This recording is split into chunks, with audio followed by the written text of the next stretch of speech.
Awesome. Okay, we're live. Cool. So my name is Ozymandias Ramses II. You can call me Ozzy, and I'm joined today with John F. mcdropout and Ilana Fireflower, and we're just going to be talking a little bit about presuppositionalism, which is a species of Christian apologetics. It's not used exclusively by Christians, but on YouTube it seems to be primarily used by Christian apologetics, and there's a lot of talk about it and arguments about it and blogs about it and YouTube videos and debates and arguments back and forth. And so John F. mcdropout was in a Google Hangout a few nights ago on someone else's channel, and a presuppositionalist joined them, and they had a little discussion. I watched that, and then he and I got to talking about, hey, maybe we should get together and have a little talk about it. So we thought we would talk about this, and if it's of interest to anybody, we'll keep it up on our websites, on our channels rather. Say hi, folks. Awesome. Hello, everybody. Hi. Greetings to both of you. It's good to hang out with you guys. I'm glad you brought that up. That I was in that hangout with G-Man at the time, and it was a really interesting conversation that we ended up having with Matthew 4:19. And it's, I don't know, every time that I've kind of seen discussions with Presup, it always seems to go slightly different. It's as if the script kind of gets a little bit. So I was curious if you noticed that, like that he was a little shaky, or. I thought he was playing pretty much by the playbook that Seitan Bruggencate has sort of offered up. For those who don't know, Seitan Bruggencate is a Canadian evangelist and apologist who likes to champion presuppositionalism. And hang on a second, I think my mic is not working very well. There we go. How's the volume now? Oh, much better, much better. Oh, okay. Thank you. Sorry about that, folks. That's all right. Seitan Bruggencate, as I was saying, is an apologist and evangelist who's been championing that particular form of apologetics that we call presuppositionalism. Now, his version of it is not particularly sophisticated. I don't think he has much of a background in philosophy. I don't know this for a fact. I don't know what his background is. But it seems to me that he's getting a lot of the arguments wrong. But his version is at least simple to understand. It's a little too simple, and he ends up sort of arguing at cross purposes with himself and what his own position is supposed to be. But because his version of presuppositionalism is easy and lends itself to easy adoption, there's a lot of people that have taken it up. And I don't know if they're sort of direct disciples of his, or they've just sort of heard it repeated so many times that they've absorbed it. But he seems to be the fellow that has most widely promulgated this idea, this version of presuppositionalism. Maybe I should say a little bit about what presuppositionalism is and what it's supposed to be. That'd be great. If I don't know if you could give us an outline of the types of presuppositionalists. That's really what I'm looking at here, is I'd really like to be able to identify them when I hear them. Okay, well, I hadn't prepared anything like that. I'd have to sort of review that and to come up with a typology. I mean, presuppositionalism was something that was first put forward by a theologian and philosopher named Cornelius Van Til in the 50s, and 50s and 60s and later actually. And he's had a lot of students.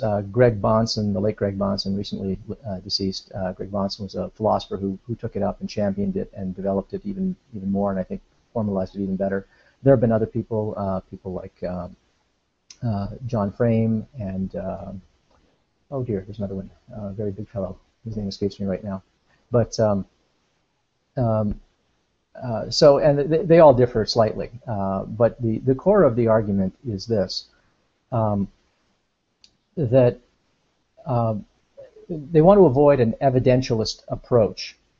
An evidentialist approach to apologetics is one that says we're going to look at the evidence and we're going to support our doctrines and our Christianity by appeal to evidence.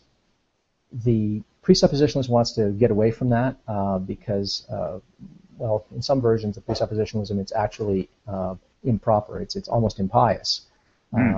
I did actually hear him describe it as that if to put to make us the judge of God would be the same thing as giving us evidence, or sorry, probably the reverse of it. To give us evidence would be putting us in a place of judgment over God, and that's sort of an immoral action to do. Yeah, yeah. There are a couple of reasons for that. One is within certain Christian circles, Reformed and Calvinist circles, or denominations or strains of Christianity, they really want to reject this idea of the autonomy of human reason. They say that reason has to be sort of subordinate to God, the will of God, and understanding of God. So it would be a kind of hubris to try to evaluate Christianity strictly by the power of human reason. Another reason, though, is that you're never going to get the kind of certainty and confidence in the faith that they want. In some of the letters of Paul and certain other epistles in the New Testament, there are these formulations that talk about when spreading the faith, you really want you want to impart the full conviction of the hope that they have as Christians. Now, the full conviction is very powerful. It's very strong. It's not well, likely God, was came down in a kind of human form, and he died for our sins, maybe, and probably he rose from the dead, and so we can maybe, believe in God and have salvation that way. They don't want that. They don't want a probabilistic account of their faith and the gospel. They want a full-throated, robust defense of the faith, and not defense in the sense of backing up and backpedaling and being on the defensive, but championing it proactively and sort of on the attack. So if you're a presuppositionalist, you tend to sort of be a little more aggressive in your face. Now, one of the basic principles of presuppositionalism is that we all have worldviews. Everybody has a worldview. Now, a worldview, just think of a worldview as your complete set of beliefs, your total belief set. And everyone has a complete belief set. And so everyone has a worldview. Now, it might not be a well-articulated belief set that you've reflected on for a long time and thought through. You might not be a philosopher. You might not be even a very reflective person. But maybe your whole worldview is one that you've rather passively absorbed. That doesn't matter, even if your belief set is one that consists largely of implicit beliefs. We all have implicit beliefs anyway. You still have a worldview. But one of the central tenets of presuppositionalism is that we all have a belief set or a worldview, but everybody's worldview is incommensurable with everybody else's. That is, there's no strict way of comparing two worldviews. If you have one worldview and another worldview, there's no way to compare them from some neutral position. And that's because a worldview consists of not just sort of your mundane beliefs, but your deepest philosophical commitments, including implicit ones that you've never perhaps thought about, such as, what is the world made of? What kinds of things exist in reality? And what we would call epistemic or knowledge-related beliefs about what evidence is, what constitutes knowledge, what are grounds for belief, what are grounds for doubting. And so if you're trying to evaluate two belief sets or any number of belief sets or worldviews, there's no neutral ground where you can stand and look at them objectively. You're always operating within a belief set because a belief set includes the very criteria by which you would establish or recognize the quality or liabilities of one worldview over another. So you can't get as far as standing outside of your own belief set to evaluate your own belief set. You can't get as far as getting out of your own belief set to evaluate another person's belief set. You're always operating within a worldview.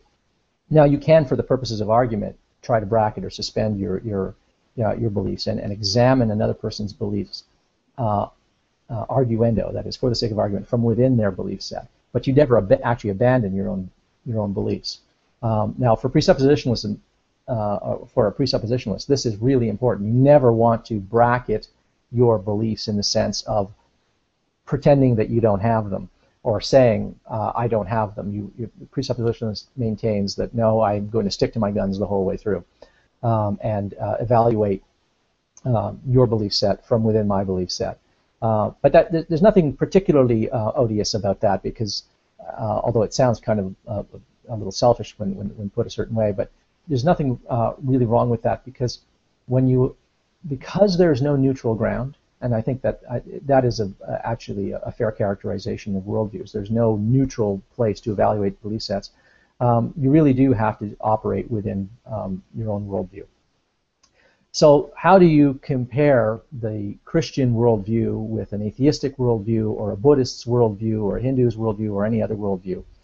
Well, the way you do it is primarily by internal critique. That is, you look at their worldview and you look at your worldview, but when you look at their worldview, you try to see what you can figure out about their worldview from within it, from their assumptions.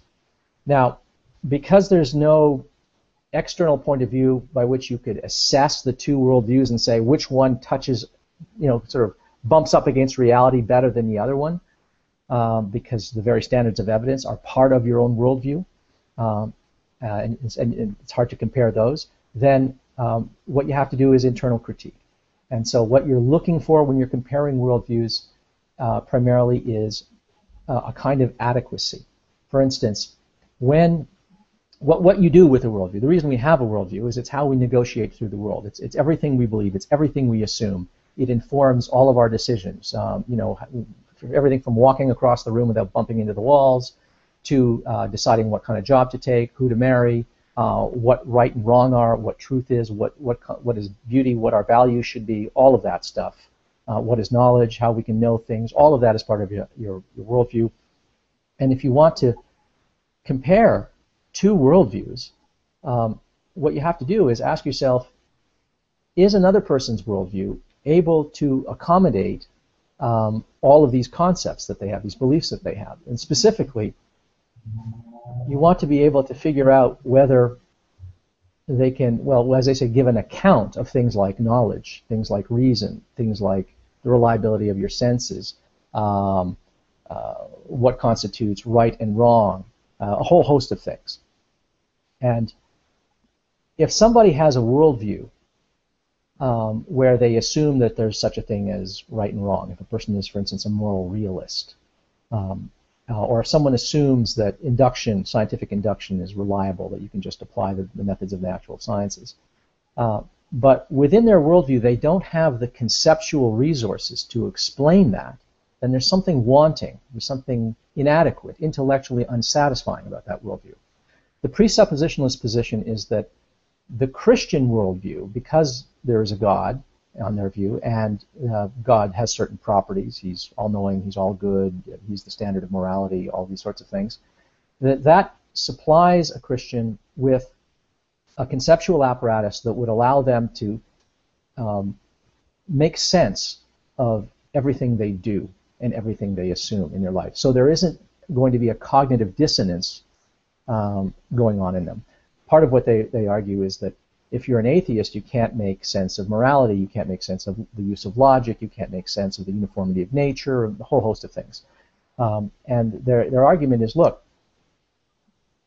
there's no external perspective from which we can evaluate these two systems, but if you don't have within your system the conceptual resources to account for the uniformity of nature, absolute right and wrong, things like that, but you act and live as if you believe those things are real, and you live and act as if and operate on those assumptions, then you have an incoherent worldview. You have a worldview that you can't actually live according to. You're not actually living according to the worldview that you think you're living by. So your worldview is intellectually inadequate, and it should be intellectually dissatisfying. That should set up some cognitive dissonance in you. And so the way it works is you're comparing worldviews by looking at the completeness and the consistency, the internal consistency of worldviews. And what they argue is that only the Christian worldview has all of the conceptual apparatus and resources necessary to explain all of the things that all of us take for granted. And that no other worldview has these. And in fact, they go so far as to argue that no other worldview could have those. only the Christian worldview could have those things. And as such, Christianity is the only worldview that is intellectually satisfying and adequate.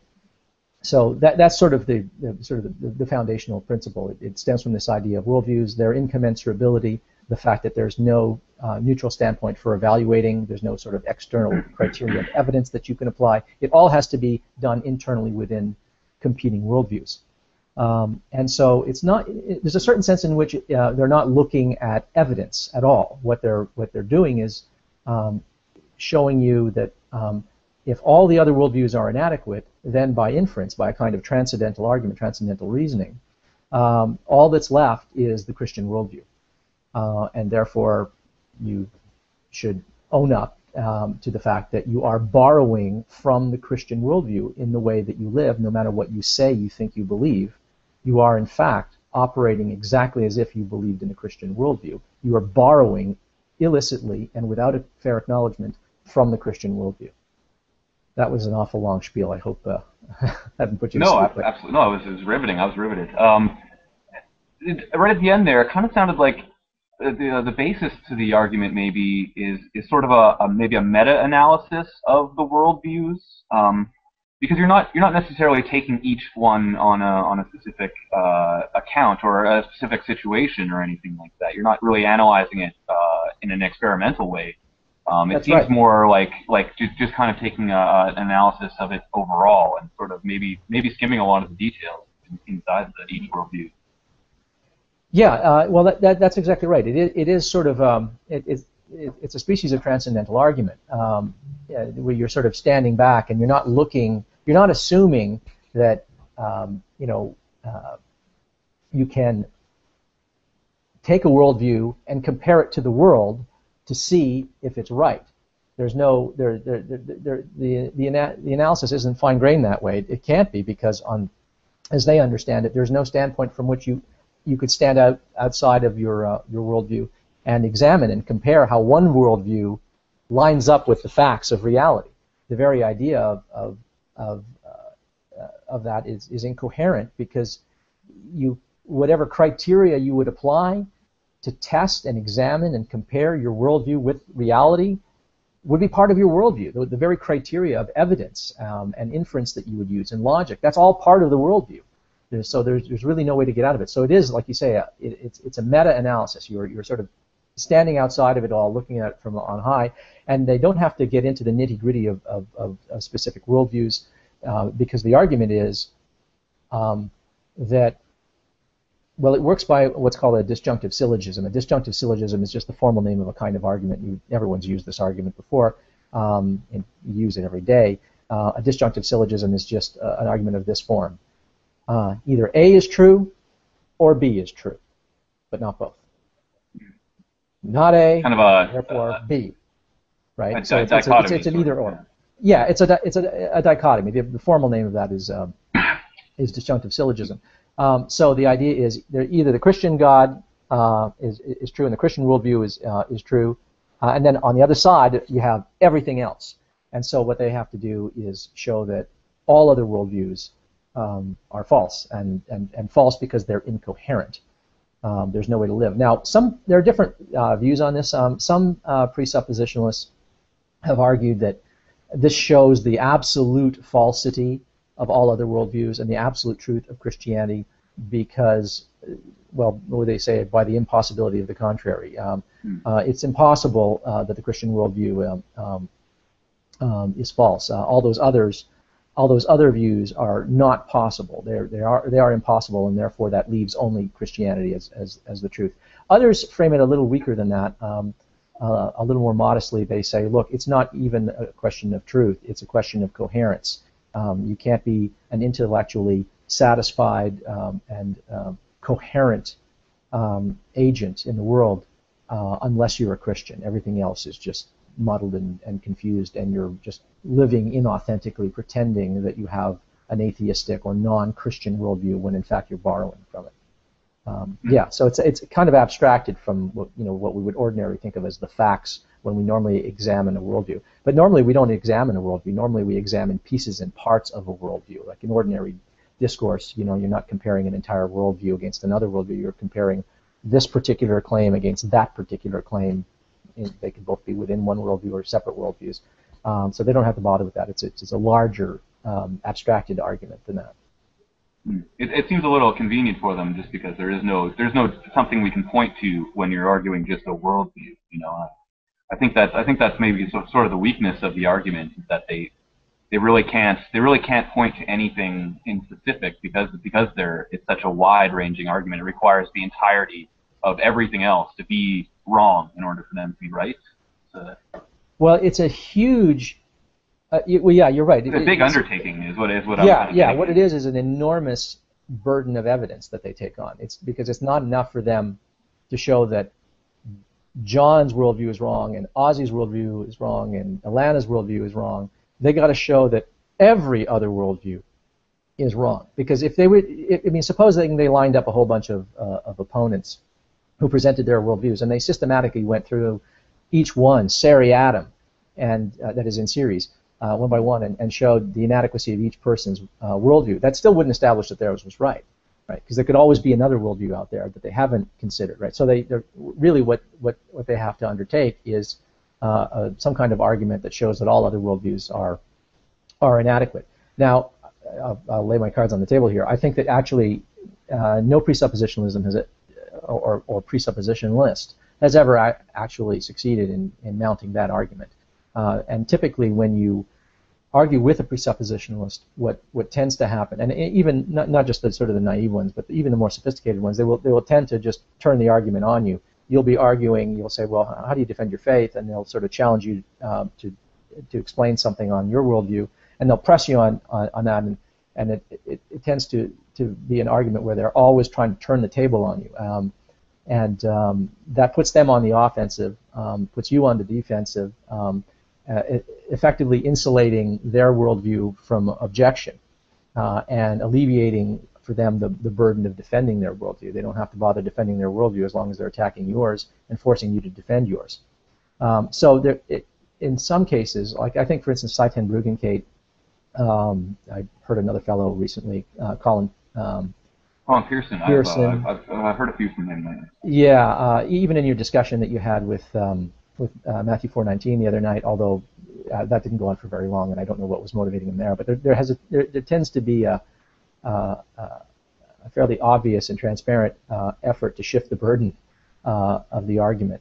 Now, it depends who has the burden of argument. You will often hear it said that an atheist has no burden of evidence, but a theist does. I think that's hogwash, and I mean that's a completely confused notion. I would agree with that.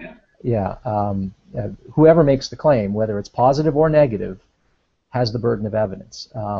It's just that very often when you make a negative claim, the claim has a very low burden of evidence. If I say there's no God, the burden of evidence to support that claim and make it a rational claim is simply to show that there isn't a good reason to warrant that belief. So the burden's actually a little lower than showing that God exists. That's kind of a higher burden. And that's not to prejudge the matter and say that it can't be answered by a theist, and that every atheist who mounts an objection on the grounds of lack of evidence is actually mounting a good argument either way. Both sides can mount bad arguments and good arguments, but I don't subscribe to this idea that only one side has a burden of evidence. But very often what happens in arguing with presuppositionalists is they will just go right on the attack. And that's sort of, I think, what informs this particular meme, this little version of presuppositionalism that's very popular online. The how do you know, how do you know, how do you know, how do you know this, how do you know that, every time you open your mouth.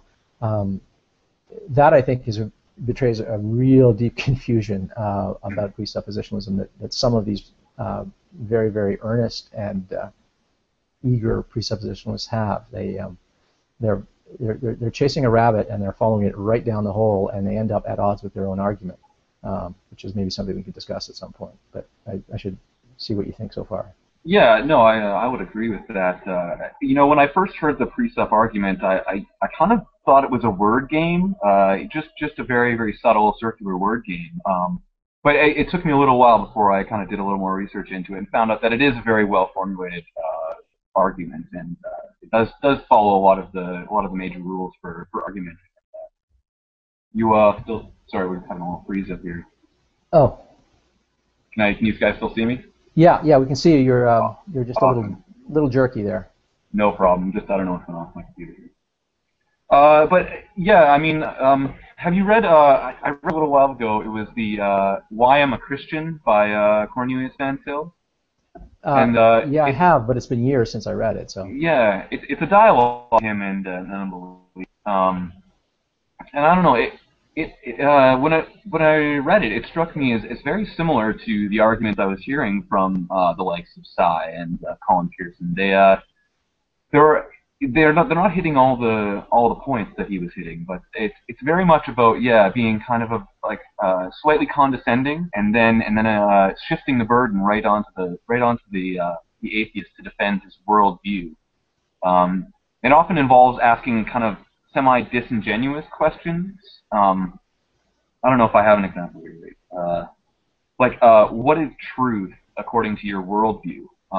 That question always gets. I always kind of I hear that one come up a lot, and I wonder if you have like a response to that question, or like maybe maybe you could analyze that question a little bit, because it seems a little disingenuous to me, and I don't know if I'm picking it up wrong.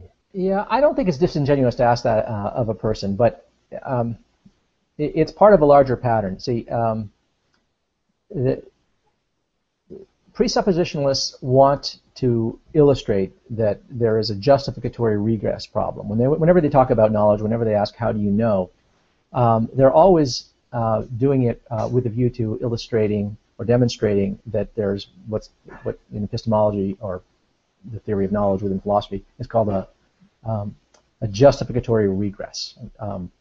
So if I ask you, how do you know that this is a human hand? Well, you'll say, well, I can see it. Well, yeah, but how do you know that you're seeing it, and and it's not illusion? Oh, well, my eye, I trust my eyesight. Well, how do you know you can trust your eyesight? Well, I mean, I can touch it with my other hand or something, and I can feel it. Well, how do you know that you can trust senses of touch and stuff like that?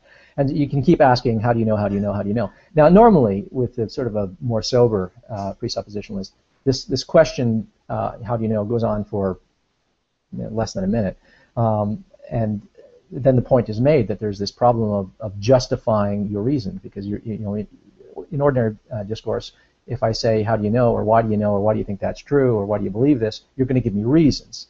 And but if I think that your reasons are suspect, I'll say, well, wait, why do you believe that? And if I think those reasons are suspect, I'll say, well, why do you believe that? So the idea is that if some doubt creeps in, some reasonable doubt creeps in, that occasions the question, how do you know that? But it soon becomes evident that this sort of constant going back and digging deeper for more reasons for your reasons, there's no logical end to this, right? It is a logical regress of justification. There doesn't seem to be any point at which you'll never be able to stop asking. There's no point at which you'll have to stop asking, how do you know? You can always ask one more time, well, how do you know that's true? So it doesn't matter what fact you appeal to underneath that. So it's important to sort of establish that we shouldn't be ashamed of that there is a justificatory regress problem. There's various answers to that problem, and presuppositionalism actually has a very interesting answer to that. I'll talk about that later. It has to do with a certain model of justification that I think is actually very, very sensible and that is widely subscribed to. The issue of truth is the same way. They're trying to stump you. See, when they ask you the how do you know, most people who are not philosophically sophisticated or haven't played this sort of schoolyard game in a long time have a tendency to assume that they can justify their beliefs, especially when they feel very confident and strongly about them. In fact, the more a person feels strong and confident in their belief, the more likely they are to assume without foundation that there's a good justification for it. And it's very easy to stump somebody with how do you know questions. In fact, I mean, when I was a grad student in philosophy, teaching introductory epistemology and introductory philosophy classes and critical thinking classes, every professor sort of delights in illustrating this to their students, that there's a justificatory regress problem. And then you sort of watch with delight as your students immediately go and pester their friends with this. and their friends and family. But it's kind of a schoolyard trick. You learn it in the first day of epistemology, and then you don't forget about it. You sort of you build and develop on that, but you don't just annoy people with it. But it's fun to stump people. It's effortless. Any dummy can stump people with a series of how do you know questions. All you have to do is ask it a few times and then explain the regress problem, and then be done with it. You don't have to keep doing it. So I think when people ask questions like, how do you know that that's true, and how do you know you can trust your senses and all these things, it's not that those are stupid questions. It's just that there's no point in persisting beyond a certain point once you've made the point. And it's the same thing with what's your account of truth. Most people have never thought of this. Most people sort of have some tacit usage of the word truth and true in ordinary discourse, and they use it correctly. But most of us don't have a definition of truth because most of us don't have definitions for most of our words. We know what words mean, but a meaning of a word is more or less how we use a word in natural language. And when someone asks you for a definition and you've never really thought about the concept, you can be stumped and be made to look foolish. And that's one of the things that some presuppers like to do, is that clearly they're trying to dominate their opponents. They're trying to humiliate their opponents and show them up, sometimes in public, which is an unfortunate it's an unfortunate aspect of what Seyten-Bruggencate and those types of presuppositionalists are doing. I mean, I've talked to other presuppositionalists who were not like that, and I've had very, very fruitful and enjoyable conversations because they're not trying to dominate and humiliate you. Now, you asked what would be an account of truth. Truth is a very, very sophisticated concept. It's sophisticated in part because it's so simple and so self-evident to us. We don't know what to say about it. But we all use the concept, but most of us don't have a definition. Now, truth is a predicate. It's a two-term predicate. It's when I say it's predicate, I mean it's something that you say about. It's predicable of sentences, statements, propositions, and beliefs. You know, a belief can be true, a sentence can be true, a statement can be true, a proposition can be true. And it's a two-term relation because it's a relationship between either a statement, a proposition, a belief, or a sentence, and a believer, an agent. So if I have, if I say a sentence or believe a sentence, or I have I'm considering a proposition in my head, and I'm considering whether it's true, or I'm considering its veracity, that there's a relationship between me and the proposition, the content of the statement.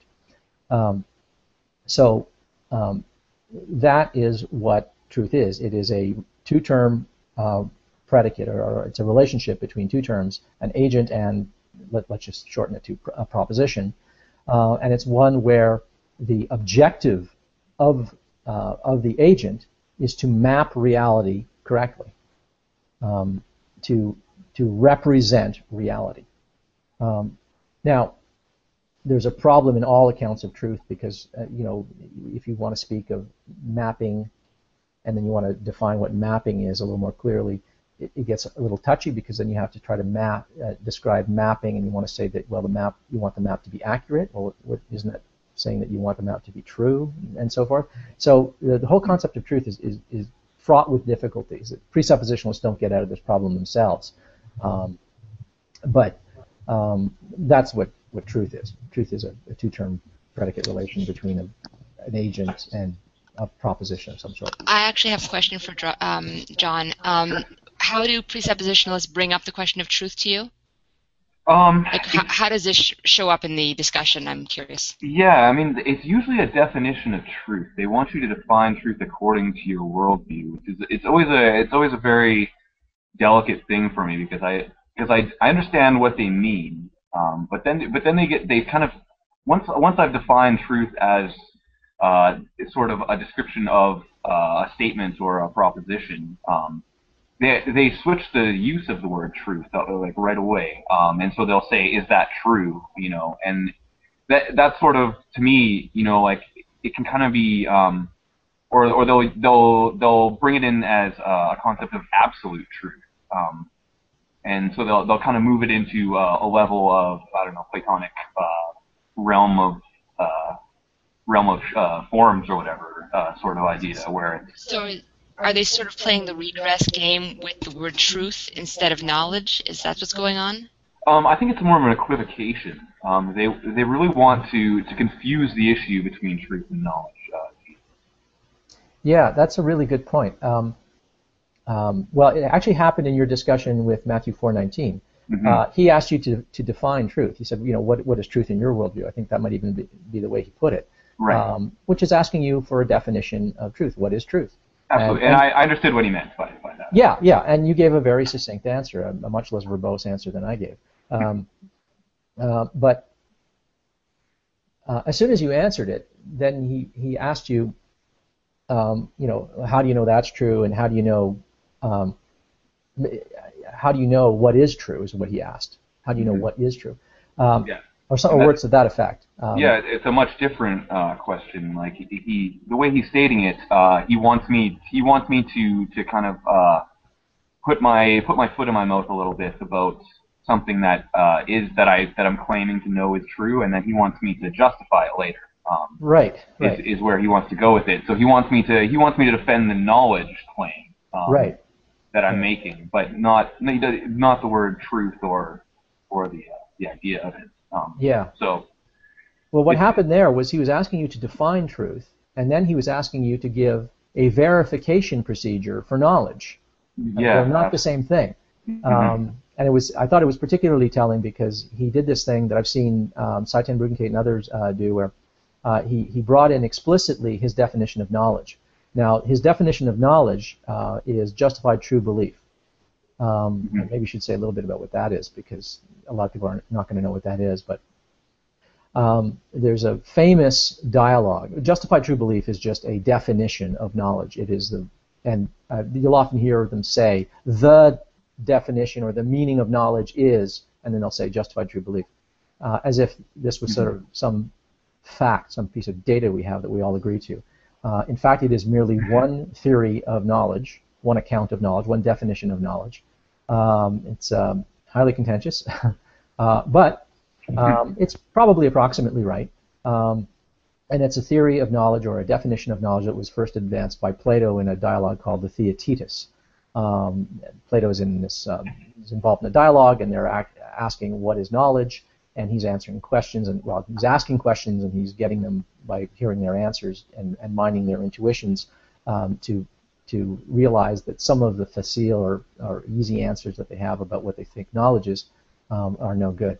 For instance, he distinguishes between right opinion and knowledge. For instance, supposing that you have a belief, you have no particularly good reason for thinking something was the truth. For instance, you think it's going to rain tomorrow, but you arrived at that belief by using your Ouija board.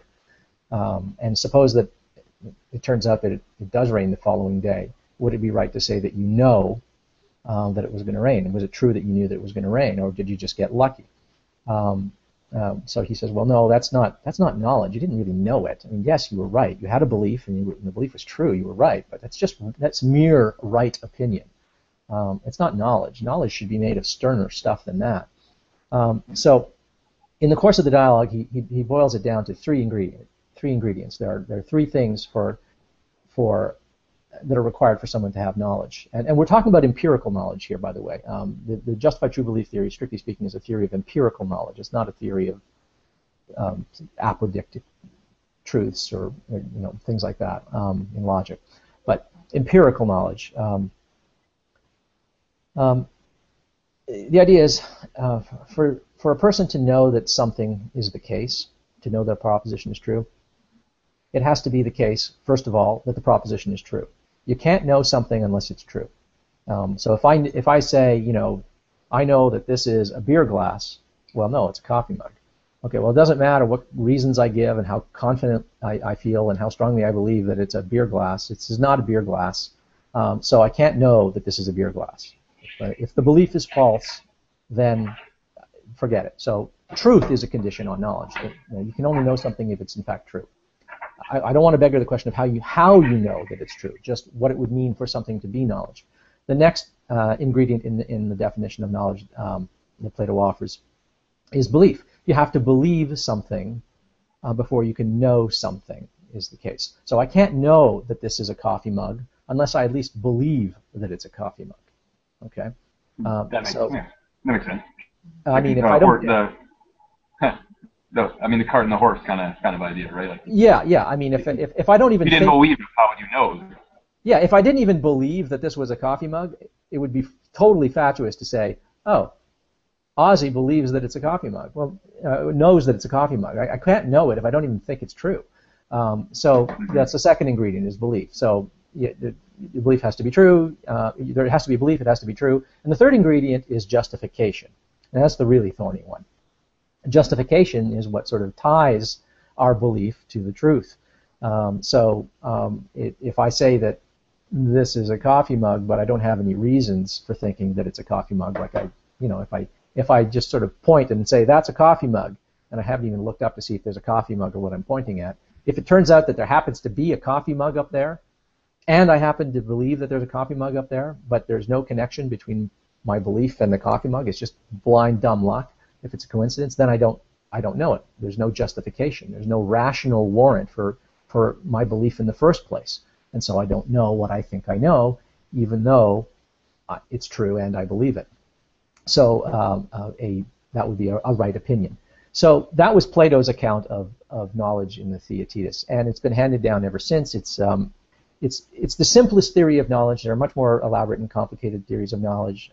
It's not a theory of knowledge I subscribe to. I'm not,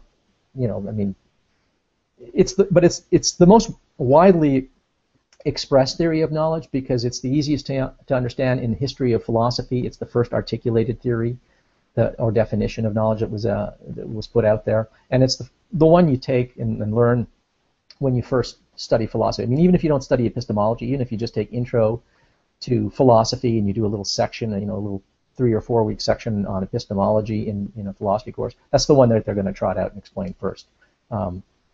It's very, very intuitive, so it has a lot of appeal.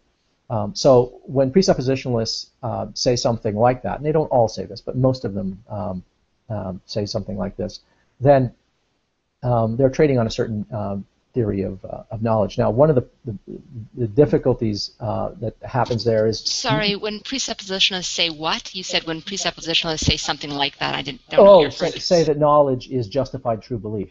Oh, okay. Thank you. Sorry about that.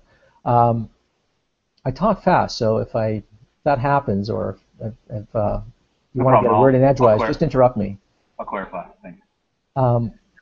So when presuppositionalists use the word knowledge that way, so defined as justified true belief, that's perfectly okay as a first approximation of a theory of knowledge. And if the person they're talking to agrees with it, then okay, that's fine. Although no one should let themselves be bullied into accepting that definition. But it's actually coming up with a more robust and sophisticated theory of knowledge is actually difficult. So as a first approximation, I don't think there's anything objectionable in their using that. But what tends to happen is they'll trot out this definition of knowledge, but most of them haven't really studied any philosophy in my experience, and so they don't disentangle the parts, right? So they have a tendency to sort of equivocate, as happened with you and Matthew 4:19, between truth and knowledge. And they'll sort of jump around between fact and truth and knowledge and justification, and so one has to sort of work to sort of keep that clear. Now, in a philosophy class, when you first start talking about epistemology and what knowledge is, the first thing that you're going to be told is, look, what we've just given you here in this justified true belief theory of knowledge or account of knowledge is a definition of knowledge.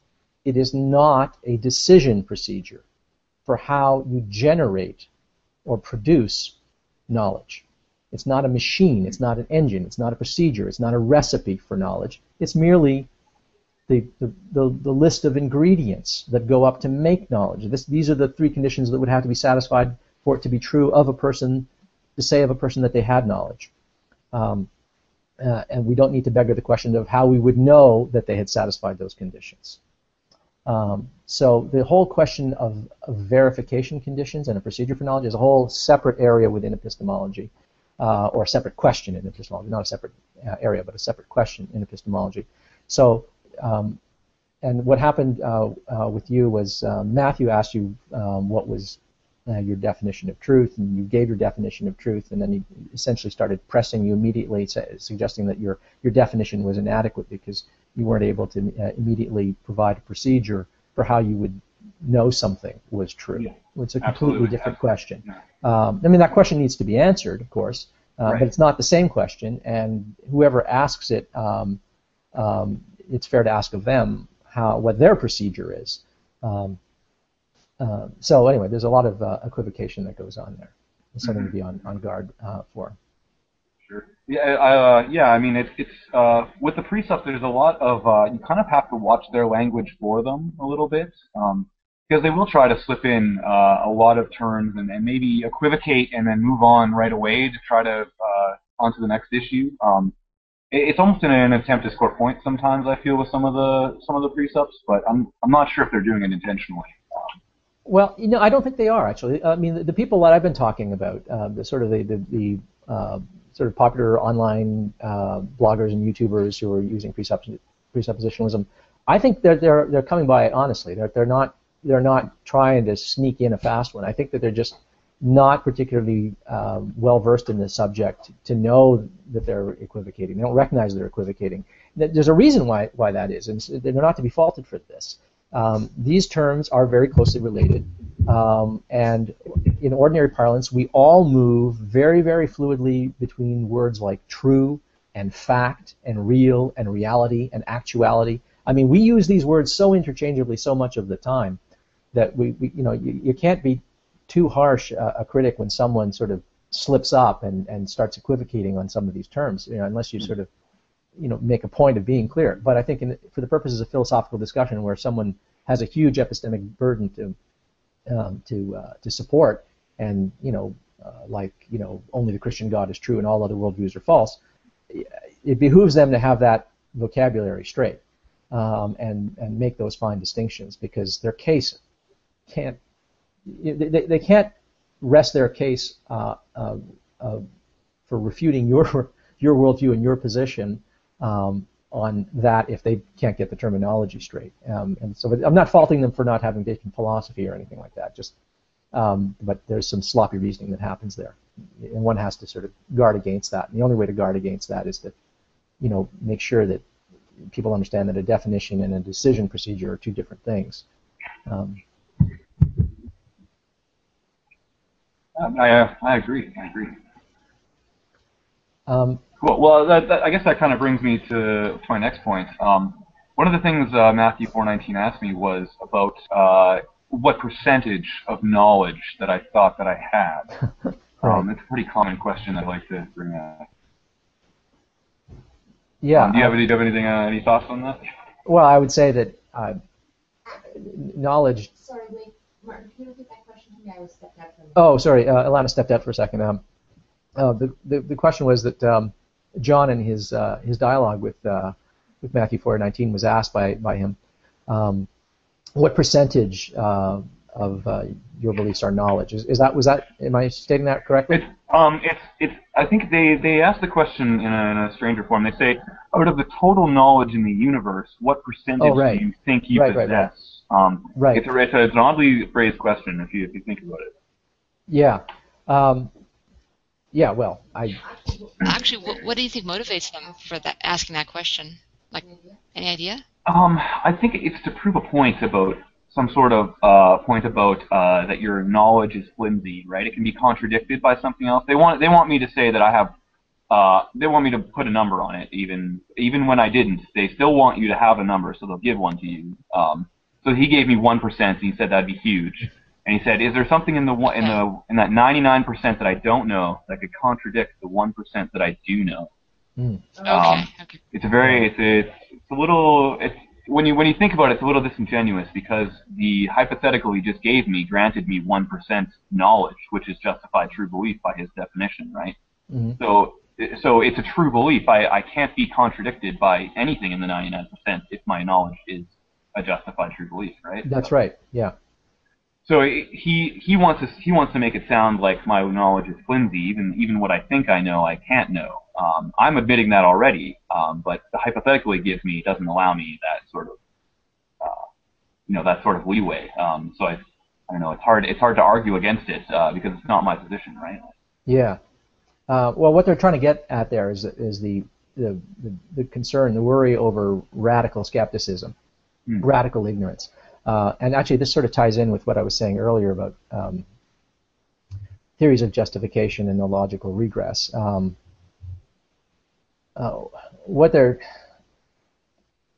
There's something else I should say about the definition or the position of presuppositionalism, and where certain presuppositionalists, sort of the popular presuppositionalists that we're talking about, and how they differ from a more rigorous and well-articulated theory, where they differ.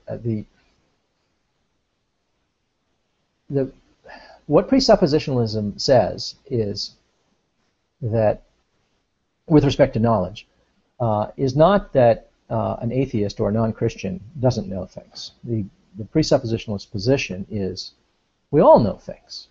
We all know things because, well, for a lot of reasons.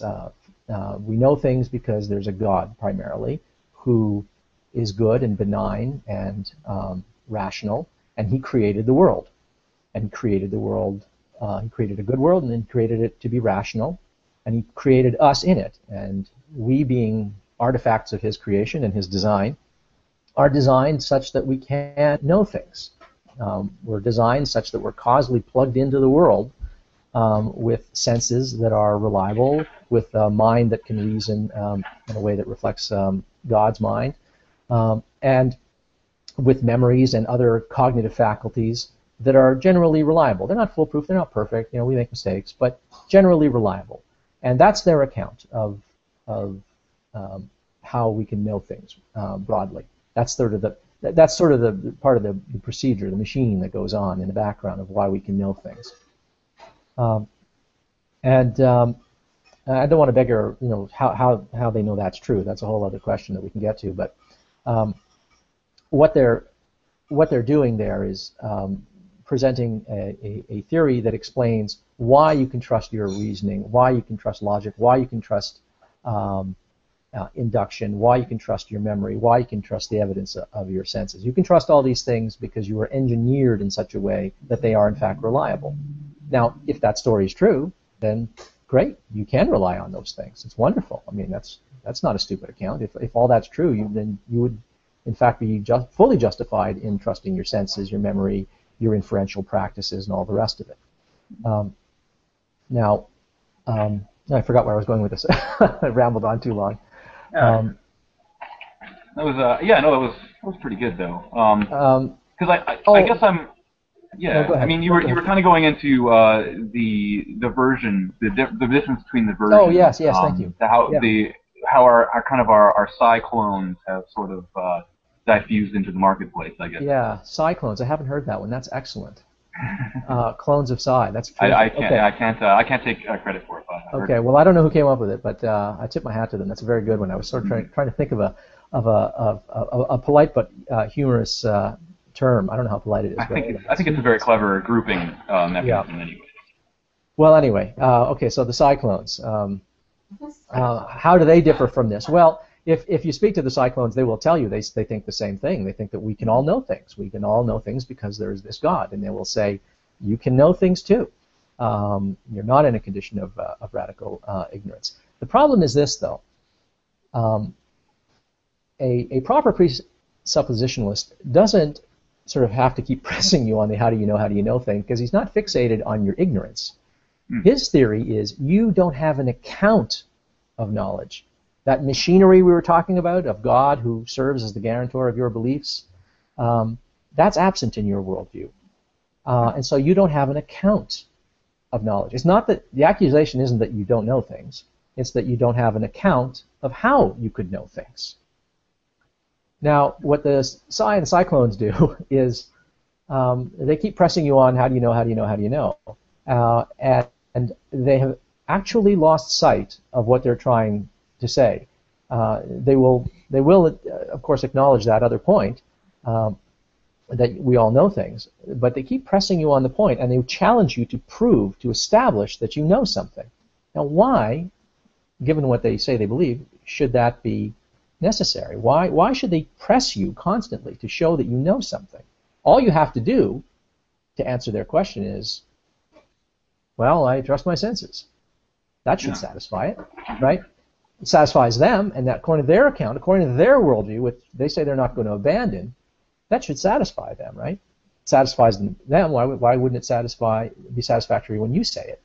And I think what's happening here is they've sort of gotten a little too much delight. They derive so much pleasure from stumping people with the schoolyard tactic of how do you know, how do you know, how do you know, that they lose sight of what presuppositionalism asserts, and they start to stake a whole lot on establishing that you are in a condition of radical ignorance and that you don't know what you think you know. And so much so that there are actually people out there on the other side of the fence who are trying to sort of defend against this type of apologetic, which is bewildering when you first encounter it. And they're sort of scratching their heads and trying to think, well, geez, what could I say that I know that I couldn't be wrong about? That where, when they ask me how do you know and I provide justification for it, isn't there something sort of at bottom that I could sort of say, okay, this is it. I've reached rock bottom here. I can't doubt this. This has to be true. I can't deny this. And so there are people who are sort of trying to formulate ways of getting around this problem by coming up with rock solid, indubitable, undeniable premises or first axioms that would stump the presuppositionalist. Mm-hmm. And all of that is a waste of time. You don't have to do that. I mean, it's kind of fun. I mean, when someone's trying to stump you, to show that you can stump them back. Yeah, that's all good. I use my non-omniscient moniker underneath my line there, just to right away, just so they know that I have a claim that I can know for certain without knowing everything, right? Right. Just to make that claim, take it right off the table. I hope it works sometimes. It doesn't. Yeah. Well, I mean, it's actually a good example of what I was just talking about. So for the people who don't know how this argument works, the presuppositionalist will ask you, how do you know? How do you know? How do you know? And at some point, you get challenged. Is there anything that you know that you can be certain of? Absolute certainty is what they seem to require. Yeah. And so one thing you can come back with is, well, I know I'm not omniscient. I know I don't know everything. And then, I heard someone having a discussion with Colin Pearson where this was said, and Colin Pearson actually asked, how do you know that? Yeah, if they're not paying attention, it'll bite them in the butt, and I think it shows the non-thinking cyclones from the ones that are considering the responses, because the ones that just respond with a nonsensical question, I think you can tell that they're not really paying attention to the issues that we're talking about. That's right. They're playing a record. They're playing by a script. There's a playbook, which is just keep going, and you want to show that the person exists in a condition of radical ignorance, that they can't be certain of anything.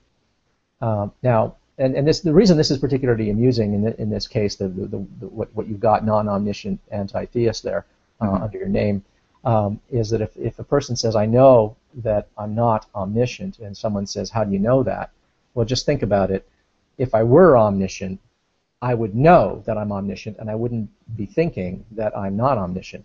Yeah. Therefore, it's impossible for me to be wrong about that one, right? Mm-hmm. Presumably, you tread into self-contradiction there. And what happened in this case, and it's happened to other presuppositionalists where they're playing this game and someone stumps them with that, and they either get stumped and stop and freeze and go, oh, wait a minute, because they can see where that's going to go, or they reflexively say, well, how do you know you're not omniscient? Which sort of shows you're not paying any attention. You're just reflexively asking the question on the assumption that the question cannot be answered. I think in that particular case, Colin Pearson ended up having to argue that Alex Jones, or I think it was with Alex Boughton when he asked. That's right. That's who it was. Yes. I think he ended up arguing that Alex might actually be omniscient. Right. It was a really strange move. Yeah. If Alex Boughton were omniscient, he wouldn't be under the misapprehension that he's not omniscient. So he'd be mistaken, and in which case which would prove he's not omniscient. So there's no way to argue that one. But he was sort of on autopilot. He was now ask yourself, why would any presuppositionalist, and I don't mean to pick on Colin Pearson, he's just one instance of this though, but why would any presuppositionalist stake so much on it, sort of go down and try to die on that hill, trying to prove that you don't know anything with certainty? What's the point? The presuppositionalist position isn't that people don't know things, right? It isn't that people, nobody except a Christian has justified true beliefs. It's that, no, we all know things. Everybody. We're all in the same epistemological boat. That's what the claim is. So why are you fighting so hard to establish that? What you're supposed to be arguing is simply this, if you're a presuppositionalist. You don't have, within your worldview, the conceptual resources to give an account of knowledge, more than just a definition of knowledge. You don't have a story to tell about how you can know what you think you know. It's not that you. It's not. The point is not that you can't actually have knowledge or show any particular instance of knowledge. And why is it so important for them to show this? That's that point, that you don't have an account of knowledge? Well, they're trying to show the inadequacy of their opponent's worldview. So if you don't have an account of knowledge, what they mean is not that you don't have knowledge, they think you do have knowledge, but that if you lack an account of knowledge, but you go through life assuming that you have knowledge, then you are living under a kind of false consciousness. You're living with an inadequate worldview. You assume that there's this predicate knowledge that you can apply.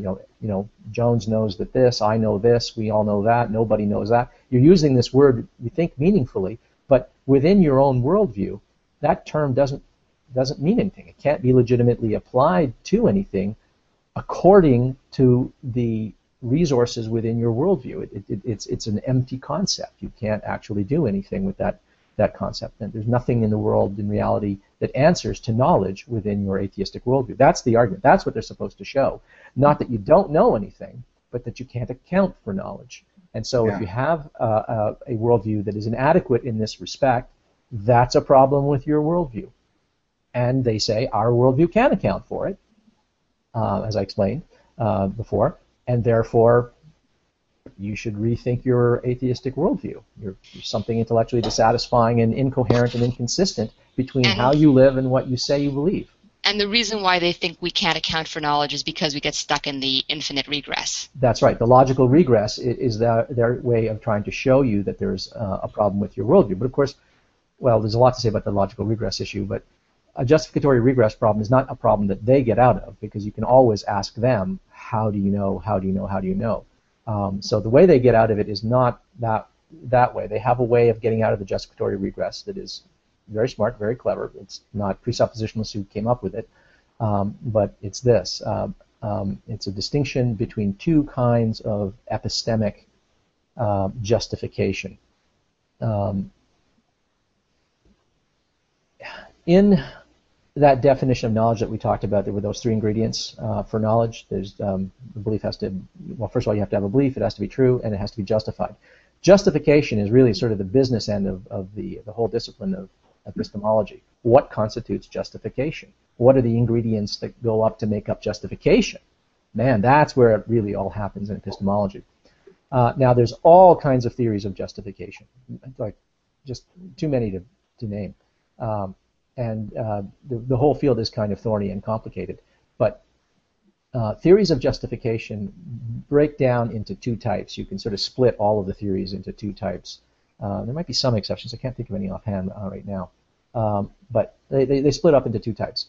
There are what are called internalist theories of justification, and then there are other theories of justification that are called externalist theories of justification. Most of us, most of the time, when we think about the term justification, have in mind what we would think of as what's termed an internalist theory of justification.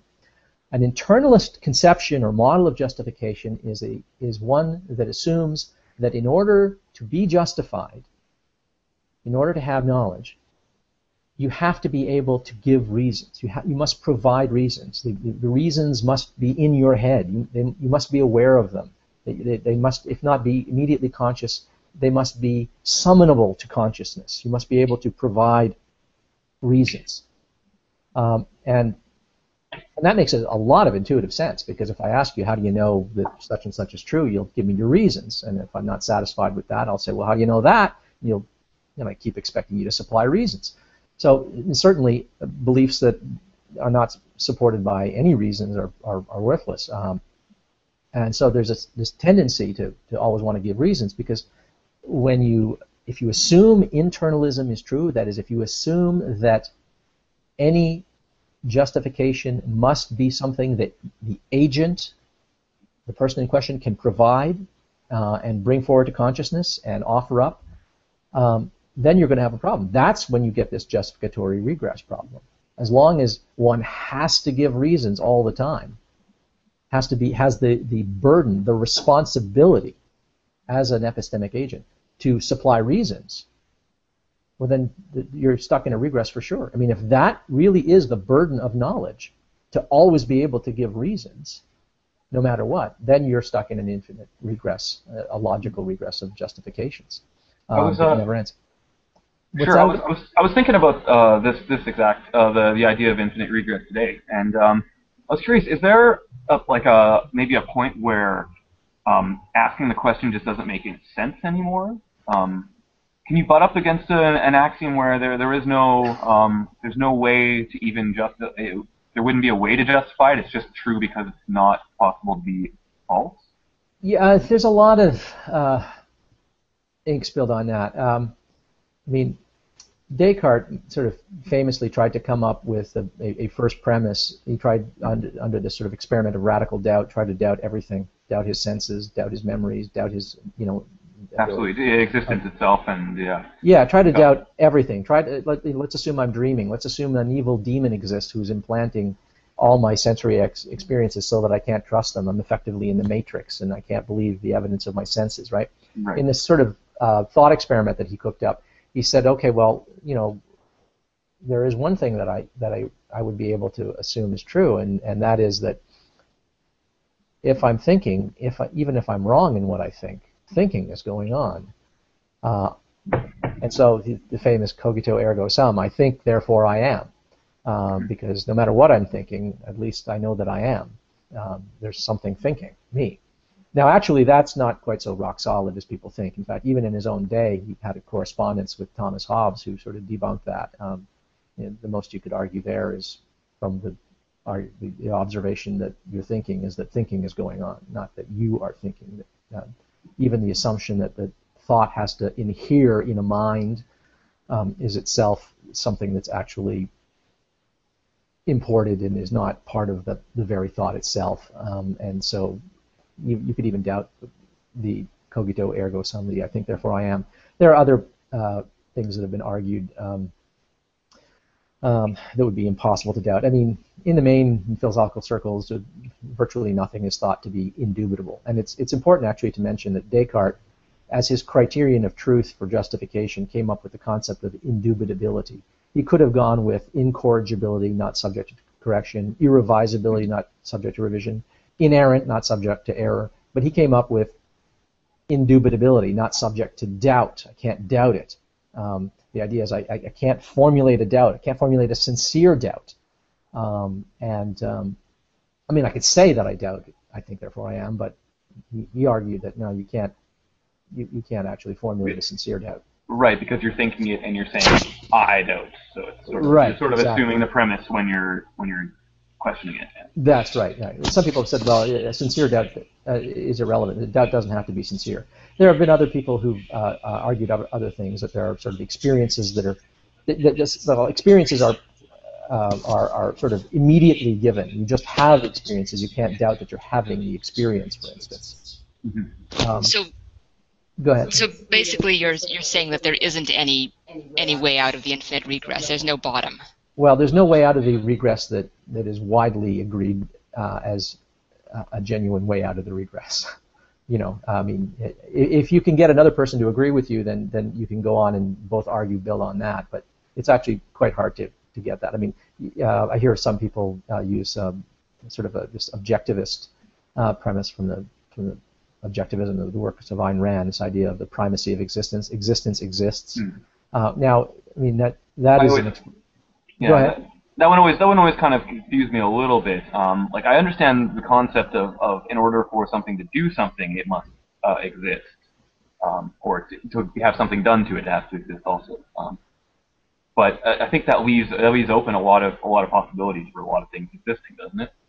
Yeah, but I mean the whole idea is that no matter what existence consists of, something is existing, right? So you don't have to beggar the question what specifically exists. The problem with so I mean it sounds nonsensical to say existence exists, and it is in a way a species of nonsense, because existence isn't an ordinary predicate. You can't just slap existence on something. I mean, if I say here is a cup, and then I say, here is a cup with existence. What have I said differently? I haven't said anything differently. Here is a cup, and here is a cup with existence. So to say of something that it exists is merely to say that it doesn't not exist. You're not sort of telling me anything. So when you say existence exists, you already said it when you said existence, right? When you said existence, and then you can tell me something about existence, but the one thing you can't tell me about existence is that it exists. You've ventured into redundancy here.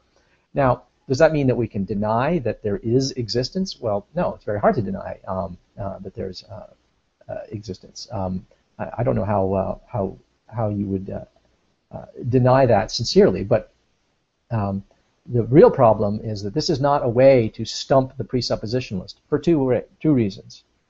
The first is you can't build anything on it. It's not a foundation for knowledge. You can't build it. You can't do anything. Nothing follows from the fact that there is existence. I've heard a few people try. Yeah, well, I mean, you can try. I'm sorry, I can't hear you. I think you've gone dead there. Yeah, I can hear you. John, we're not hearing you. There we go. Oh, there you are. But I was just going to say, I've heard a few arguments that kind of use that. Sorry, guys. All right, I think I'm back. Yeah, go ahead. So you said you've heard some sure. that do try to build on that. Yeah, but they seem to make really large leaps when they're trying to link their premises together. It does seem a little fishy almost. I don't know. I'm skeptical of it anyway. It doesn't seem to add up to me. Yeah, well, from what I've gathered, listening to people start with that, it doesn't get them anywhere. It doesn't get them to any real knowledge. Like, you could say, okay, something exists, and then what have you got in the way of what you know about the world around you? You have nothing, right? You could be dreaming. You could be, in the Matrix. Anything's possible. Like, that's not a foundation for knowledge, right? Right, exactly right. It leaves all of the original problems that you had before. So it doesn't get you very far. The other reason why if you're arguing with a presuppositionalist, why you don't want to use that is because really the presuppositionalist shouldn't be in the business of trying to prove that you don't know anything. That's not what a presuppositionalist should be doing. So I mean, when I've had discussions with presuppositionalists and they sort of hit me with this kind of stuff, I said, well, wait a minute, have you forgotten what your worldview says? Why have you stepped out of your worldview and are trying to establish that I can't know anything? Your worldview is that I can know things, that I do know things. Your objection to me as a presuppositionalist is that I, as an atheist, don't have the means to account for what knowledge is and how knowledge is possible, how one could have knowledge. Not that I don't have knowledge. So that's why I would sort of try to scotch that whole thing and say, no, don't waste your time with the existence exists and I think therefore I am or all that. I mean, I think that's sort of a waste of time. I mean, it's fun. It's nice to sort of shut people up when they're trying to shut you up and try to stump you and make you look foolish. And but I mean, to get the discussion out of that sort of how do you know schoolyard game. I think it's helpful to say, remember what you're supposed to be trying to show here, and it's not that I can't know anything. Now, we were talking about internal and externalism. I'd like to get back to that if I may. Yeah, please. Sorry.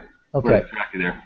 So the logical regress is engendered because of the assumption that one always has to be able to supply reasons. They either have to be present in consciousness, or they have to be summonable to consciousness, or otherwise available somehow to the epistemic agent. Now, there's a whole other way of looking at justification, and that's externalist theories. An externalist model of justification says, look, in order to be justified, you don't have to be able to give reasons. Giving reasons is good. Giving reasons is great. It has all kinds of pragmatic merit. But the point of justification is not that the person know their justification. The point of justification is that it's what connects your belief to the fact. So, let me give you an example, a trivial example. Here's a cup. I believe that this is a cup. How do I know that there's a cup? And I'm going to say flat out, I know that this is a cup. How do I know that this is a cup? Well, I know this is a cup because here's my justification. I can see the cup. Now, that seems just a little too easy, right? Couldn't you be dreaming? Couldn't you be in the Matrix? Couldn't you be insane? Couldn't you be on drugs and hallucinating? All kinds of things. Yep. I can't rule those out. It's absolutely true. That doesn't change the fact of whether or not I know that this is a cup. All those considerations do is affect whether or not I can know that I know that this is a cup. It doesn't change anything about whether or not I can know this is a cup. Mm-hmm. Any knowledge claim is always qualified, right? I know that this is a cup if I'm not dreaming, if I'm not insane, if I'm not hallucinating, if I'm not on drugs, if I'm not in the Matrix, etc., etc., etc. So it's only for the purposes of verification procedure where I want to rule out all possibilities that I would need to somehow supply reasons for knowing that I know that this is a cup.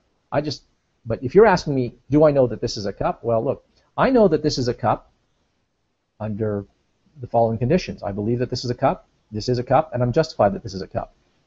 How would I be justified that this is a cup? I'm justified if this is in fact a cup, and it is the cup's being here is causing me to have the belief. So when I look at the cup, light hits the cup, bounces into my eyes, penetrates my cornea, hits my retina, nerve firings in my optic nerves that go all the way up into my visual cortex, into other parts, higher cortical regions of my brain that result in the belief that I'm looking at a cup. Okay? Now, if that story is true, I know what I think I know. It's remarkable that I happen to know enough about optics and light bouncing and neurology to be able to give this account, but I don't have to give that account. My dog can look at a cup and see that there's a cup there. He won't know that it's a cup because he doesn't have the concept cup. But my dog knows all kinds of things. Animals know all kinds of things. And I can know all kinds of things by looking at them, hearing them, touching them, smelling them, thinking about them, inferring things.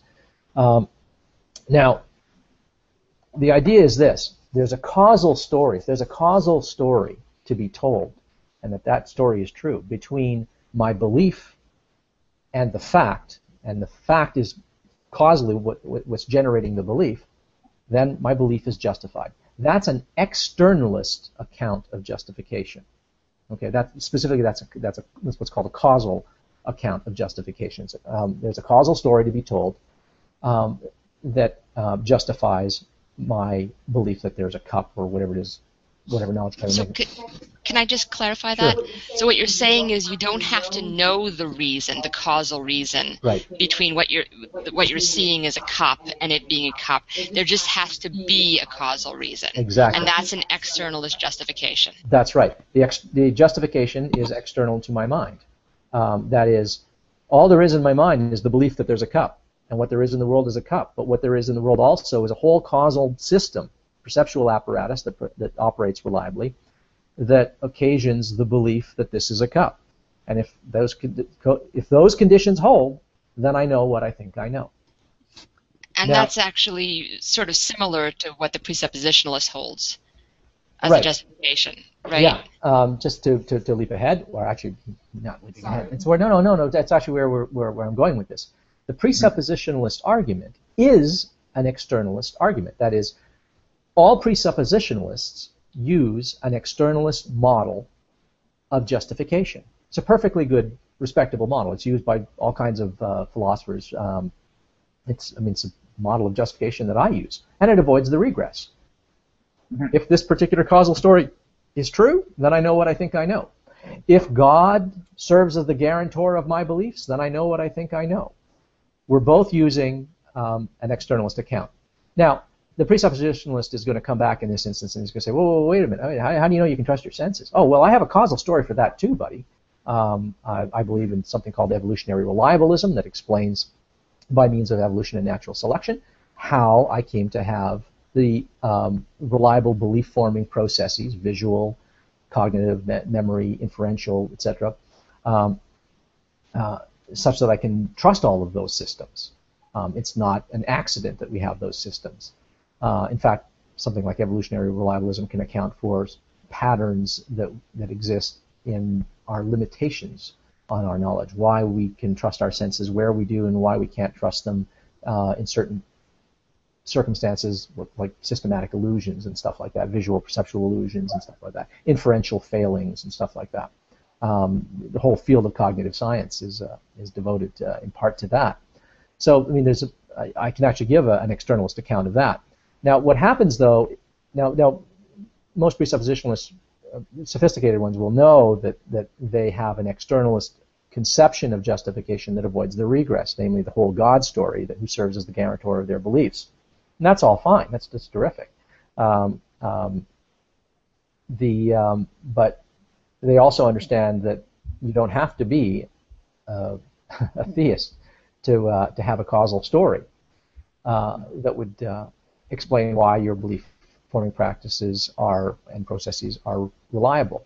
Now, the more naive ones don't understand this distinction. They've never heard of this distinction between internal and external conceptions of justification, and as such, they operate on the naive internalist model of justification that we all apply every day when we're asking each other for reasons, where we're insisting that people give reasons. And so this is what's happening. The psi and the cyclones are playing by two sets of rules. If you ask them how they know what they think they know, they'll tell you this causal story. They'll use an externalist conception of justification. But when they ask you how you know what you think you know, they insist that you have to stick to an internalist conception of justification and always supply reasons. And so if I say, well, how do I know that I'm looking at a cup, and I say, well, there's this causal story that to be told, that which, if true, would mean that I can trust my senses and I would have knowledge that there's a cup there. They'll say, well, wait, how do you know that that story is true? Oh, well, I can give you another causal story about that if you like. And then they'll say, well, wait, how do you know that one is? Well, wait, now you're insisting on an internalist conception of justification. I reject an internalist conception of justification. I am doing what you do. I have an externalist account of knowledge. I think it's the only way to stop a regress. I think the best argument against the internalist conceptions of justification is precisely that they end in regresses. They always end in regresses, and it would mean that nobody knows anything, including, Christians, everybody. Nobody would know anything if that was the only account of knowledge that could be given. If that was the only account of justification that could be given for how we know what we think we know. So one way to understand this is they're playing by two rules, but you can sort of level the playing field by pointing out the following. You could say to the presuppositionalist, look, your whole account of knowledge and how you can trust the reliability of senses, memory, perception, inferential practices like a belief in inference, deduction, induction, all that stuff. It all assumes that a certain causal story is true. And so you have this picture of reality that includes God and the nature of God and the nature of the creation and his purposes for creating us the way we did. And it works like this. It's as if they're saying, if my metaphysical picture of reality is true, then I know what I think I know. Well, I can say the same thing. If my metaphysical picture of reality is true, then I know what I think I know. But here's the problem. I wonder if it's true. I wonder if my metaphysical picture of reality is right. And if you're a presuppositionalist, you need to ask yourself, if my metaphysical picture of reality is true, and God is the guarantor of my beliefs, then I know what I think I know. I wonder if that's true. Now, they will say, well, no, it's a presupposition. Yeah, you have to stop there. Well, you don't have to stop there, though. That's the whole point, right? The whole objection would be, well, wait a minute. Just because you have declared that some assumption in your argument is a presupposition, just sticking the word presupposition in front of a premise in an argument, no matter how much mileage you get out of it, doesn't make that assumption unassailable or beyond doubt. Certainly doesn't make it true. No degree of conviction or certainty is even relevant. You can be absolutely confident and certain and be utterly mistaken. So, I mean, I've even heard some presuppositionalists with the cyclones say, oh, well, I know this because God reveals it to me in such a way that I can be certain. What the heck has got to do with this, right? Yeah. Another issue in connection with certainty is certainty is really nice. We'd all like to be certain. We certainly all feel happy when we experience certainty. One gets a little high out of the feeling of certainty, even when one discovers to one's later embarrassment that one had no business being certain. I've often described it as a warm blanket. It feels really nice. Yeah, it is. It's sometimes called it's a desideratum. It's what we would like to have, but it's not a necessitatum. It's not necessary in an account of knowledge that you be certain. It's necessary to have, in any case, in any knowledge claim, that the knowledge claim be true. It's not necessary that it be certain. And one way to point this out is to say, listen, you cyclones who say that knowledge is justified true belief. Let's assume that theory of knowledge is correct. I don't, by the way, but let's assume that was correct for the sake of argument. Your argument is that knowledge has only 3 ingredients. And any knowledge claim has to be true, it has to be believed, and it has to be justified. Certainty is not an ingredient in that list. There's only 3 ingredients in there. What they're doing when they insist that you must be certain in order to have knowledge is, well, they're doing 2 things. They're either equivocating on knowledge and saying that knowledge equals certain knowledge, and there might be different kinds of knowledge. There might be knowledge claims about which you're certain and knowledge claims about which you're not certain. That doesn't mean that they're not knowledge claims. Or they're simply redefining all knowledge as certain knowledge. Well, wait a minute. You need to shove the word certain into your definition. You'd have to say knowledge is justified true certain belief. That's not part of their definition of knowledge. And why do they get on the certainty thing? Like, why is this important to them? Well, I think what happens there, a lot of people make this mistake. So this isn't just what cyclones do. This is a very common thing that happens, actually, when you're sort of doing intro philosophy. A lot of students sort of think that because you have this condition, truth, in the definition of knowledge, that it has to be the case that a person can't be mistaken. Well, it's true that when a person knows something, they can't be mistaken about it. Because if they were mistaken about it, it wouldn't be knowledge. So by definition, right, literally by definition, it has to be the case that the belief be true for you to know it. But that doesn't mean that you have to be certain. It just has to be a certitude. But you don't have to be certain. Your certainty is simply irrelevant. Now, why do people think that? Well, they just get confused. They hear the definition of knowledge, they start jumping the gun, and they want to go, well, wait a minute, there's this condition, truth. How do you establish that that condition holds? How do you know that truth is an ingredient in any particular knowledge claim that you have, that your knowledge claim is true? Well, what they're doing there is they're asking you not how do you know that X is the case. They're not asking you how do you know that your knowledge claim, that you have that knowledge claim. They're asking you how do you know that you know. Knowing that you know is a second-order belief. Knowing that this is a cup is a first-order belief. Knowing that I know that this is a cup is a second-order belief. That has a harder epistemic burden. To know that this is a cup, well, certain conditions have to hold. About my perception, there's a whole causal story that I can give using evolutionary reliabilism, for instance. There are other models that one could give. But to know that I know that this is a cup, oh, well, wait a minute. Now I'm going to have to give you an account of how I know that my story is true. And then you could ask, how do you know that you know that you know? Oh, now I'm going to have to give you an account of how I know that the story, behind my perception that occasions my belief, I'd have to give you that story.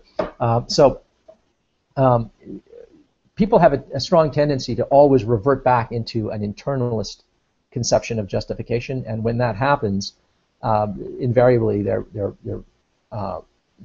want a guarantee that you know, but a guarantee that you know is not the same thing as knowing. To know something is to know something, and even on the definition that the cyclones are giving you, it is possible to know things without being able to guarantee that you know something. I hope that makes sense. Yeah, it does seem like certainty is really important to them, and I guess for me, I see certainty, or self-professed certainty, as a weakness in an argument usually. I find a little bit of uncertainty it reassures me that someone's really thought about an issue properly. But I guess that's just a gut reaction to it. No, I think that's right. Actually, I think people who rely on science don't expect certainty in their answers, right? But people who have religion tend to talk about certainty a lot. So I think atheists in general, well, not necessarily in general, but I think a lot of atheists probably don't trust the word certainty very much, whereas I think a lot of believers like the word certainty a lot, and so there's a sort of a distinction there. I would disagree with both of you a little bit. I don't think the sort of the love and horniness that for certainty. I mean, some people are really addicted, though. There's like crack addicts for certainty out there. I agree. And I think that you can if you were to take people and put them along a kind of a scale in terms of temperament, epistemological temperament, if you will, you'll have some people at one end who really need a lot of certainty. They don't like holes in their worldview. They don't like doubts. And then at the other extreme end, you have people who just don't care. I don't care. They can handle any amount of certainty. They're untroubled by ignorance. They don't particularly care if their beliefs are consistent or inconsistent. And right, neither end is particularly good. But we all sort of fall along that continuum. Some people are very comfortable with indecision and uncertainty and holes in their knowledge, and other people are very, very uncomfortable with it. But I don't think that really has much to do with whether you're an atheist or a theist. If I had to guess, and I don't know that anyone's done the experiments, but I would think that theists tend to sort of fall towards the certainty junkie side of the scale. But I know a lot of people that you could accuse of scientism, who, for them, saying that scientific findings are provisional is just something that they mouth. They're just mouthing the words. They revere science in a kind of naive way. They trust that all questions will be answered by science. They overstate what can be understood by science. And I should say, by the way, I'm a big science booster, and I think that I don't believe, by training, my background, I was a philosopher, but not a professional philosopher, a grad student. But I don't believe that sort of the world divides into scientific facts and philosophical facts, and that there's this domain outside of science. And what properly and ultimately belongs in the domain of science is completely open, including, in my view, values, morality, all of it. That might fall within the province of science. These are questions that sort of remain to be answered, and I wouldn't want to prejudge them.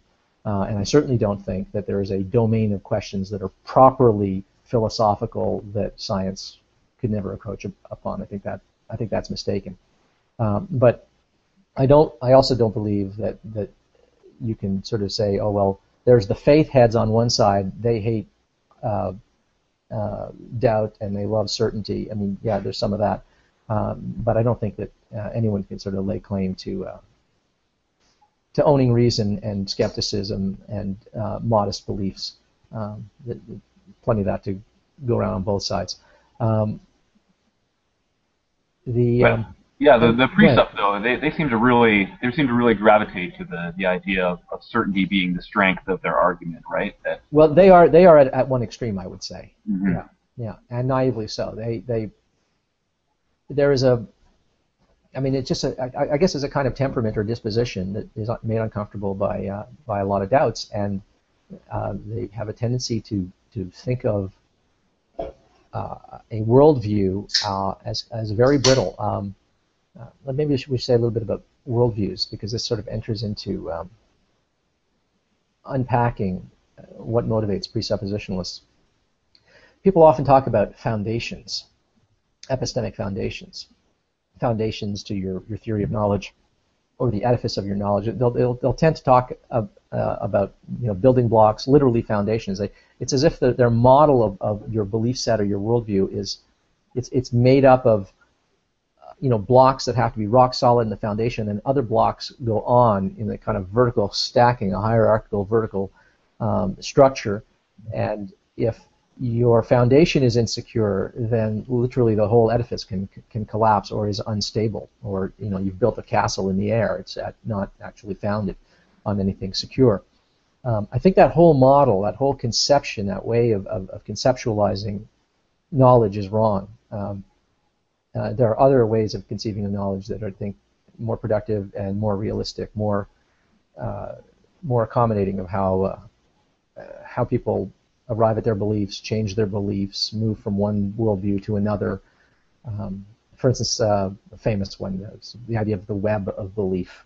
And actually, more sophisticated presuppositionalists will talk about the web of belief and not have such a brittle view in terms of an edifice. But think of a spider's web. Think of the strands in a spider's web as sort of the network of your beliefs. Think of your beliefs as interconnected like a spider web. You can go up to a spider web and you can cut a strand in a spider web, and the web will remain intact. You will have shifted things. You will have changed things. The load and stresses and forces on the web will have changed, and you can actually snip a lot of strands in a spider web, and the spider web will still maintain some integrity and structure. Sometimes you'll snip some strands and the whole pile of strands will fall away. That's kind of like imagine that's analogous to sort of jettisoning a belief from your belief set, and then when you do that, a whole pile of other beliefs have to go with it because they were crucially dependent on that first belief. And so I think our beliefs are like that. They're mutually supporting. They're not stacked on top of the other, where if you knock out any one piece, everything above it collapses, or if you knock out the foundational one, everything collapses. I don't think there is any one thing in our belief set upon which everything rests. I think that's a sort of failed model of a failed conception of how belief sets or worldviews work. Another example that's given, it was first offered by a philosopher named Otto Neurath. He offered it in connection with language, but it applies equally to belief sets and worldviews, is the idea of a raft. Imagine that people are all afloat on a raft at sea, in an endless sea. And the raft isn't one that they built. It was built by their ancestors. Nobody remembers much of how it got built, but they're all standing on it. We're all born on this raft. Now, there's no one plank that you can't remove. You can remove and change and relocate any one plank, or even some major beams. Now, it's not going to sink the raft or destroy the raft, but there's no place to dry dock the raft. There's no place where you can take it all apart and rebuild it from scratch. You're at sea. You'll sink if you try to rip it all apart. But you can change and alter your belief set or the raft piecemeal, a little at a time. And sometimes when you remove a plank, it's inconsequential. You can take it from here and move it there. But there are some parts of the raft that are a little more tied into other parts. And think of something like logic. You try to remove a major beam, and the whole structure is just could be catastrophically ruined. You can't change it that way. You might have to make a lot of changes along the way before you could ever touch that beam. So I think that sort of the idea of rafts and webs is a much better model for thinking about belief sets and how people change their beliefs and modify their beliefs.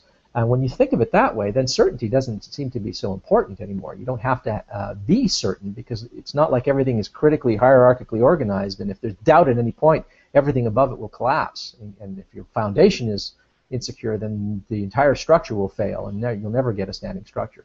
I think that if you think of your belief system or worldview in such a brittle way, yeah, you're going to be inclined to think that you have to have certainty, and you can get away from that if you sort of think, well, wait a minute, realistically speaking, how do people change their beliefs? And now there's a reason why people will sometimes be inclined to think about beliefs and belief sets, rather, worldviews, as hierarchically structured vertically like that. And that is that if you've ever had your worldview shaken up, if you've ever had doubt about something, that a belief that really is like an important web in the web, an important strand in the web, or an important timber on the raft that's connected into a lot of things, then when you finally let go of that belief, the ramifications, the repercussions throughout the whole rest of your worldview and belief set can be very dramatic, and it can feel catastrophic, and people will describe it in catastrophic terms. They'll say, oh man, like I felt like my world was collapsing around me, and I felt adrift, and it can be very, very disorienting, and the feeling of intellectual and moral disequilibrium can be so profound that you can really feel like everything hinged on that, when in fact it didn't. But were you ever religious, John, yourself? I was. I was brought up in a very fundamental Pentecostal household when I was growing up. Right, and did you have that experience as at the point where you were losing your religion, that a big foundation had been taken out from under you, or did you not have that happen to you?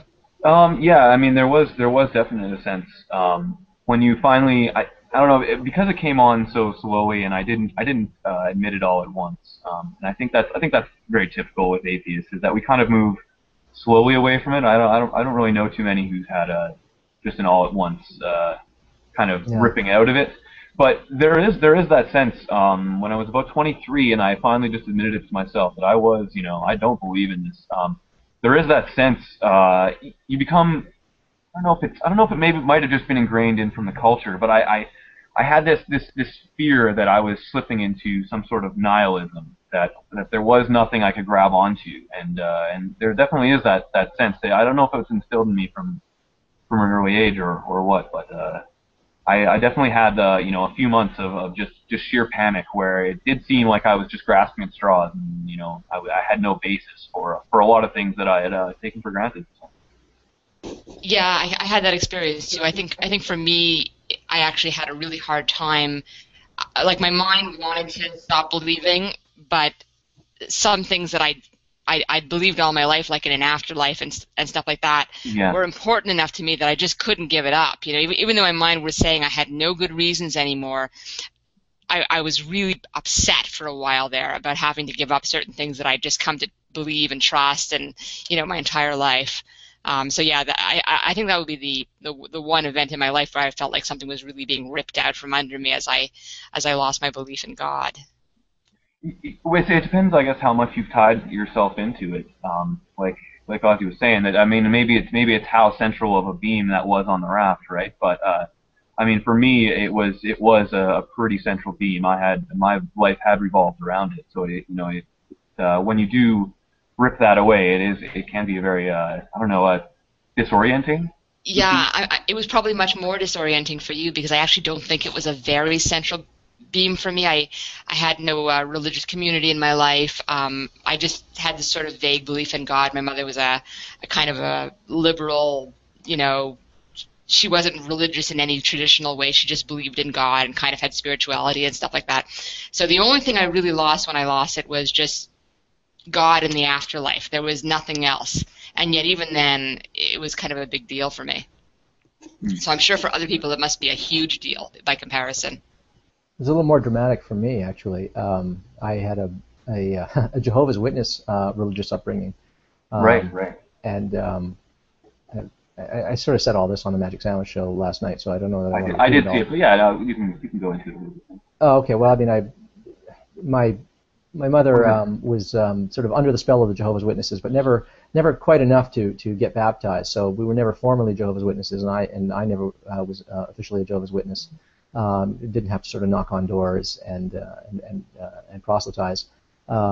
But the religious upbringing was Jehovah's Witness. That was the teaching. There was a theology in our home, and we sort of had all the awake and watchtower literature around the house. And the first book I ever read was a little book of Bible teachings about stories of Jesus called "Listening to the Great Teacher." And early on, I was reading the Bible, and another early book that I read was "Did Man Get Here by Evolution or by Creation?"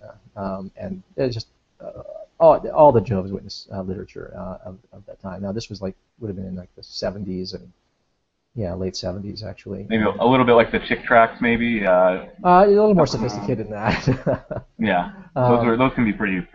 No, those are brutal. Those are brutal. The Chick tracts. No, it's definitely a few notches above a Chick tract. And the Jehovah's Witnesses actually have a very mild view of hell. It's just sort of oblivion. You die and that's it. Curtains. And they don't believe in a place of conscious eternal torment. So I didn't really have to fear that. But I certainly did fear not believing in God. And of course my values were all plugged into that, because of course when you grow up, or if at any stage in your life you adopt a religious outlook, and if like me you believe in, or believed, I don't believe in it anymore, but of course, but believed in divine command theory, that morality comes from commandments from God, and then you lose your belief in God, then you lose your rationale for being moral. That is your stated, your express reasons for doing certain things and not doing it. And then so you have to cast about for well, wait a minute, what decides right and wrong? Now, of course, I was very young. I mean, by 17, I sort of effectively shaken it off, and by 18 I was willing to call myself an atheist. But I mean, there was a profound period of moral disorientation there, and you can imagine, the older you get, the longer you get, and the more your moral beliefs develop and ossify and calcify around this idea of a God. Then taking that away just gets harder and harder to conceive of. It can be absolutely terrifying, and so it is no surprise to me. I wrote a little opinion piece about this a while back. That it is no surprise to me that people who subscribe to divine command theory should have a hard time understanding why other people can be moral. I mean, the longer you've been committed to that, the harder it becomes to understand what motivates other people to be moral and what their possible justification could be. It's one of the liabilities of divine command theory, is that it makes it hard for you to understand the moral imagination of other people. And I was lucky; I kind of got out of it early, and then I sort of fell into philosophy and that kind of thing a little later in life. Looking back on it, it feels kind of quaint, but I mean, it was not a pleasant experience to undergo at the time. I think we've maybe traveled a little far afield here. I'm willing to let the discussion go wherever it wants, but do we want to stick to presuppositionalism, or did we want to branch out? I think we can stick with the presup. That's all right. Yeah, sure. I'm not adverse, but. Okay. Well, I feel like I've been lecturing a little too much in this. I sort of intended it to be a little more of a dialogue. I sort of thought I would give a little spiel at the beginning, and then. Absolutely not. I'm learning a lot here, so I'm okay. Well, I didn't mean it to be quite so, didactic. But well, do you have any questions then? I mean, do you have observations or? I was curious what you thought about my matrix analogy, and how I kind of brought it around that presupposition seems to presuppose that we're in the matrix, that we actually can't trust our reasoning. Yeah, well, I think oddly enough, well, it's not odd. I mean, it's actually a common observation. I don't think that presuppositionalism gives you a reason for thinking that there's a God. And of course, they will tell you right out, well, no, we presuppose God. But there's supposed to be this sort of long, circuitous path to showing that all other worldviews are false. And therefore, the Christian worldview has to be true by a kind of transcendental argument. The thing is, the argument, how do you know, applies to their view every bit as much as it does to anybody else. If I want to give a causal story of how our perceptual beliefs, or rather our perceptual belief-forming systems are evolved and hence are reliable, and we can rely on them, trust the evidence of our senses, a presuppositionalist is going to challenge me. How do you know that's true? And what are you going to use? Are you not going to use your senses to sort of justify that in part? Well, yeah, absolutely. But that's okay because, and it's not okay that it's circular, but it's okay in the sense that an externalist conception of knowledge just says, if my story is true, if I am objectively, externally justified, then I know what I think I know. Now, the presuppositionalist has an externalist story as well, and if you call that story into doubt, that whole metaphysical picture about a God and all that, and creation and his intentions for us and such, if that metaphysical picture is called into doubt, then what are they going to rely on? Well, they're going to argue in a circle too. So there's no getting around this kind of circle. You're either going to assume a pile of things, which is fine, or you're going to end up in a regress using an internalist model of justification. I just have a question. I don't know what the matrix argument is that you were referring to, John. Yeah. Well, go ahead, John. I kind of phrased it in a different way. I kind of made it so that we're both entities in the matrix, or I mean, me and Matthew 4:19 were the ones who meant it. So I said we're both entities in the matrix. I don't think I am in the matrix, but I could be wrong about that. That's my admission. But you are affirming that you're in the matrix because you say you know the architect of the matrix. So like you have to presuppose that you can't trust your senses now. And I'm saying like my worldview gives me an outlet to trust my senses. It might be the real world, and I'm admitting that neither of us have any way of getting around the fact that we're in the matrix. So that my worldview at least allows for the possibility that there is the real world, that I'm experiencing the real world. Was my point with that matrix example. I'm not sure I'm quite getting. I'm not sure I'm quite getting it. How the presuppositionalist can't trust his senses, can't trust that he's in the real world? I'm not quite sure I'm getting it. Well, the idea of being an entity in the matrix is that all of your senses are they're reporting to you wrong. You're not receiving the proper reality that's around you. So you're dealing with a reality that's completely computerized or artificial. It's being piped into you. Right. Okay. So that's basically it's the matrix did a clever way of restating the problem of induction in that way. That we have to trust or take our senses as valid until shown otherwise, right? That's not the problem of induction, just to be. Oh, clear. I might be confusing a few things here, but I've just been reading Bertrand Russell today, so. But the point is that you can't get around, like, if you affirm that you know the architect, you're affirming that you're in the matrix, and thus affirming that your senses can't be trusted. I don't know. I think am I restating it in a way of externalism and internal evidentiary claims there, or am I moving it away from that? Like I think that was my real question. Like, okay. Well, I don't think that it's right to say that the presuppositionalist. I'd have to think this through a little further, actually. But I don't think it's fair to say that the presuppositionalist is sort of positing that we're in a matrix, or the equivalent of a matrix. What he's positing is that there is a real world, there's a mind-dependent, independent reality, and there is independently of all other reality, a God that created that mind-independent reality. Created us with all our cognitive faculties and inferential practices and such, such that we can know things.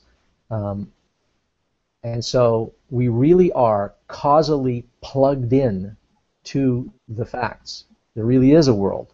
It's not an illusion. It's not a deception. We really are there. The problem with the presuppositionalist argument, where I think it can turn into the matrix, is you don't know what's actually the case. That is, if we're going to apply to the presuppositionalist the internalist condition on justification that they want to apply to the rest of the world, then I would say, well, wait a minute. If you're allowed to do that to me and say, how do you know, no matter what, and not accept any causal story that I want to give, any metaphysical picture that I want to paint, then I can do the same thing to you. And if that's the case, you don't know that your God is the God that you think it is. It could be a different God. It could have slightly different properties. It might have radically different properties. It could even be a God very much like your God, but the world created might have been very different. For instance, I could say to one of the cyclones, look, you only think you know what you think you know. You don't actually know what you say you know, because your God might have, or a God, the God in question, might have just created you in a solipsistic universe. And everything around us, including me, who's talking to you right now, is a figment of your imagination. There are no real people. We are all just kind of clever, elaborate holograms on a holodeck or something like that. You can't rule that out. And so they'll try to rule it out by saying, well, no, ex hypothesi, that is by hypothesis. My God is the kind of God that wouldn't do that. Well, of course, but that's just you asserting it. You've got to have some reason to think that, right? Mm-hmm. And so there's no way out of the matrix argument in a way, but I don't think they're explicitly making anything that is analogous to the matrix argument, if I understand you correctly. I don't think they're doing that, but what I think is a problem is that they have no way of avoiding nightmare matrix-like possibilities. And then there are other problems, because even within their own theology, they posit a God that can implant ideas into your head. I mean, you'll hear them say, "Oh, God, fills me with this knowledge in such a way that I can be certain about it." Well, wait a minute. What you're saying is that there is some entity out there that can literally put thoughts into your head that are no longer subject to doubt. Not that they are indubitable, but you are psychologically incapable of doubting them. That's not a reason to think they're true. That's a reason to go, oh my goodness, what the heck's going on? Because you don't know whether those ideas are true, and it's no good to say, well, no, but I trust that my God is good and wouldn't do that. That could be one of the ideas he's put in there, that you're not subjecting to any doubt and feel psychologically incapable of doubting. So if that's true, and I think that's actually just a story that they say, that I don't doubt it and I can't doubt it. It was put there, and look, that's just a bald assertion. I don't think it's true. I think it's sort of a convenient fiction. But even if it were true, it would be even worse. I think it might be a little bit of chest beating amongst the Christian apologists, maybe a little bit. You're kind of implying that God directly informs your opinion, which is a very bold. Well, there is a certain triumphalism in presuppositionalism and the Calvinist and Reformed traditions, a kind of boasting that goes on there. But I mean, there are other problems in their theology. In the Bible, there are instances where God hardens Pharaoh's heart and he deceives people. He implants strong delusion in people and stuff like that. I mean, so they can't say, it lies outside of God's nature to lie, to deceive, to implant false ideas. Like, look, your own texts imply very strongly and sometimes explicitly that is exactly what God can do. Mm-hmm. So you mean there are strong theological arguments there that would undermine any confidence or trust in any such subjective feeling and inner witness and inner testimony that you have. I mean, that really would be grounds for doubting. And if it's not grounds for doubting, there's really something wrong with your ability to recognize what is a proposition worthy of doubt.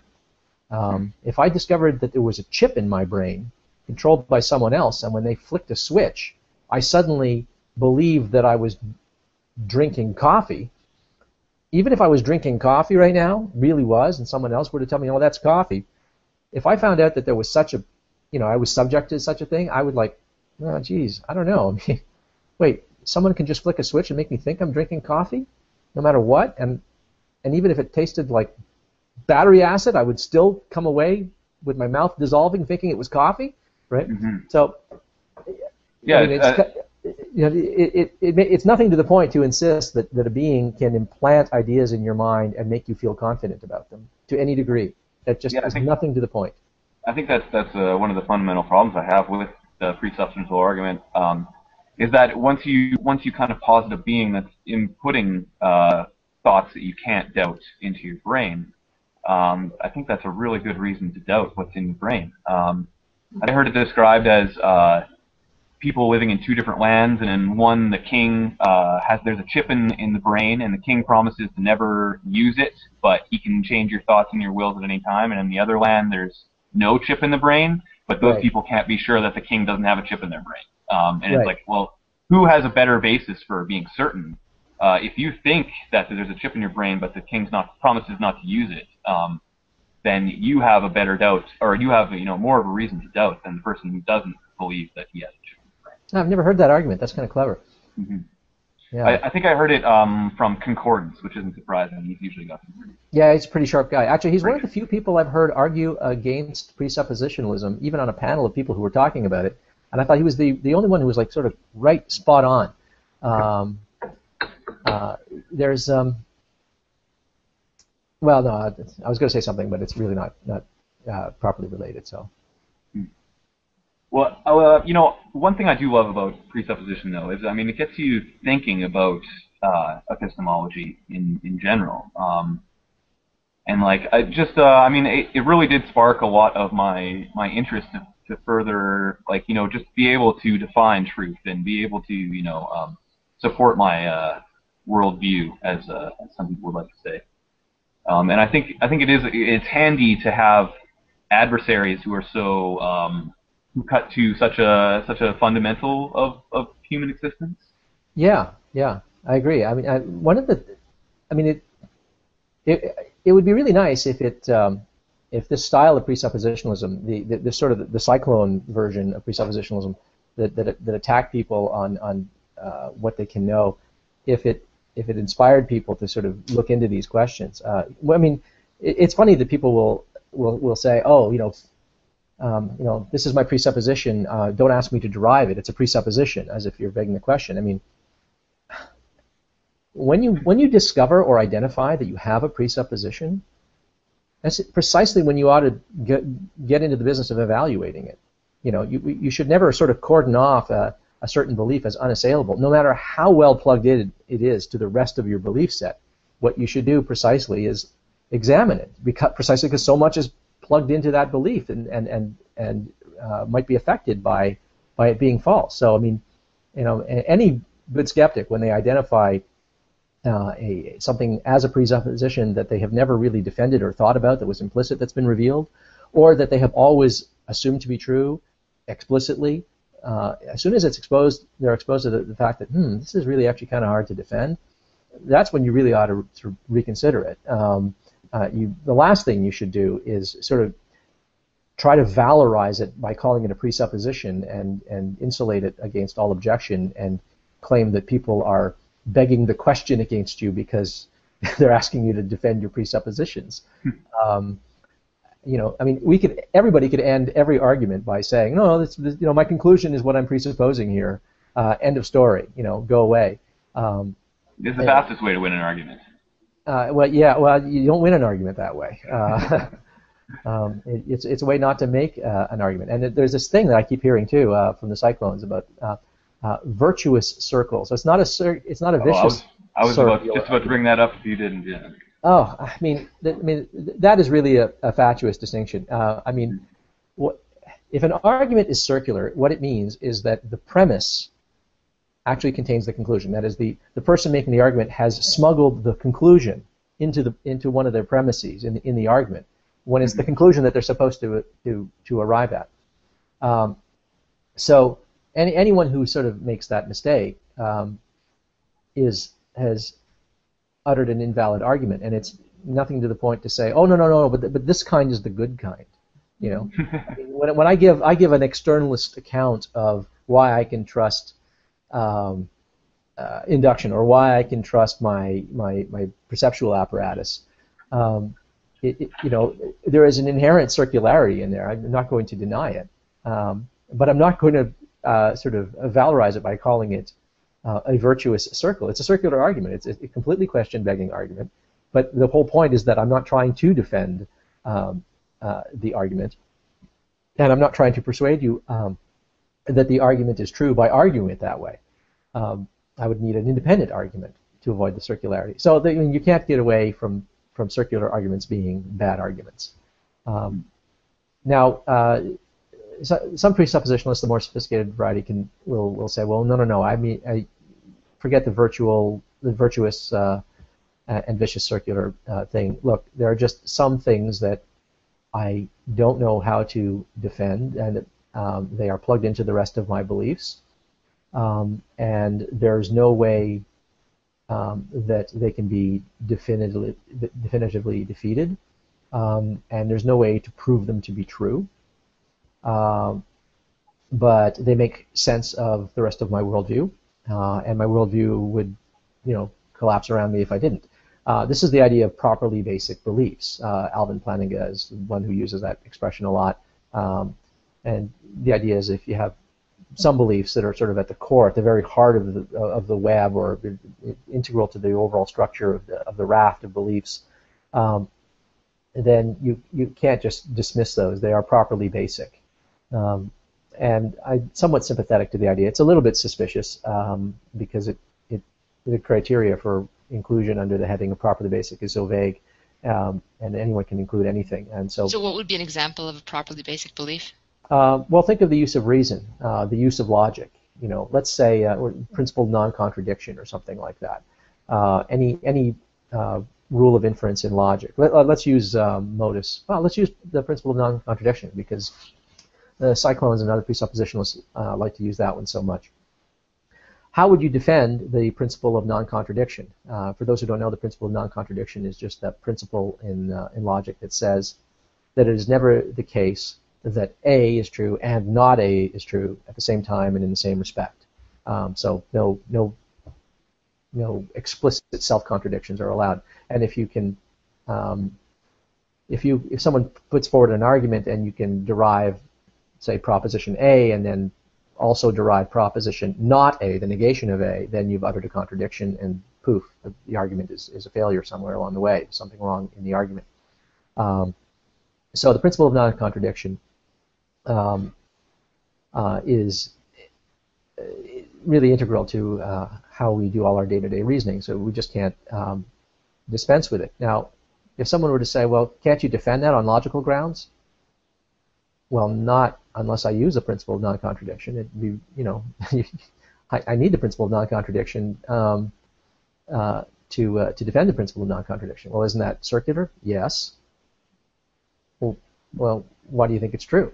Well, it's properly basic. I really cannot dispense with it. I mean, I really cannot do logic. I can't do any formal or informal reasoning without the principle of non-contradiction or the principle of the excluded middle or inference rules like modus ponens or things like that. Now, I mean, when you get into technical formal logic, there are some niceties because there are various systems of logic that are incompatible with one another, where you can actually dispense with things that one would think you cannot dispense with. There are different logics out there. There isn't just logic. So when presuppositionalists like to talk about the laws of logic, I mean, the laws of logic, that expression is one that is scarcely used in the field of logic and philosophy of logic. They just talk about logic. And what the things that they call the laws of logic in apologetics, in the fields of logic and philosophy of logic, go by names like rules of inference. They don't talk about the laws of logic or logical laws. It's not that they never use those expressions. It's just that they're somewhat archaic. They tend to talk about inference rules. They'll tend to talk about axioms and theorems and that sort of thing. And that's because within the field of logic and philosophy of logic, the idea that there's just sort of one reigning logical system that dominates everything and that all other systems of logic are can be reduced to, that is an idea that's long been exploded. But getting back to properly basic, something like modus ponens or the principle of non-contradiction or any of the principles of logic that we ordinarily apply are basic to my worldview. They are sort of important strands in my web of belief. They're critical to the structural integrity of my raft, and we can't just willy-nilly dispense with them And they're so critical that you're never not standing on them. You're always using them. We presuppose them. So, I mean, there's nothing wrong with having presuppositions, and there's nothing wrong with having properly basic beliefs, but we have to be very careful about what we call a presupposition that we don't know how to assail and can't evaluate and don't understand how we could abandon, and what we include under the notion of properly basic. God is an idea that we can dispense with. People do dispense with it. They manage to get along. Well, I think the difference is everybody would agree that you can't dispense with the principle of non-contradiction, right? I mean. Yeah, but it's not the universality that's so important. It's what it does to your worldview, because you can always find somebody who's going to say, yeah, principle of non-contradiction, I don't give a crap about it, and you'll say, what? And you'll try to argue with them. Well, you're never going to make any headway with someone who will deny that. I mean, this is one of the things that people will say. People will sometimes say that logical nihilism or epistemic nihilism is incoherent. It's not incoherent. It's so coherent because it's so easy. If someone says, I'm going to reject the principle of non-contradiction, and they'll say, but if you do that, you'll enter into contradictions. And then I can say, as an epistemic nihilist, if I am one, so what? Do I contradict myself? So I contradict myself. I don't care about contradictions. That's your fetish, they'll say. So, in fact, you can have a worldview that is perfectly consistent, perfectly coherent, that's full of contradictions. And it just seems like, what? How can you have a consistent world? Well, if you jettison the principle of non-contradiction, you don't have to worry about contradictions, consistency, and all the rest of it. There you go. No problem. I think I know people like that. Well, there are people who act like that. I'm in agreement with the presuppositionalists who say that people who say that are only saying that. They don't actually live like that. Those people really are at odds with themselves. So I think that they're actually correct about that. I don't think people can dispense with it, and that's why I think that that's properly basic. I don't think that you can get rid of that belief, that commitment to principle of non-contradiction and other rules of logic. But aren't they just descriptions of the reality we exist in, or are we? I mean, because we're just describing things, right? I mean, we're not using them prescriptively unless we're working within a logical framework, right?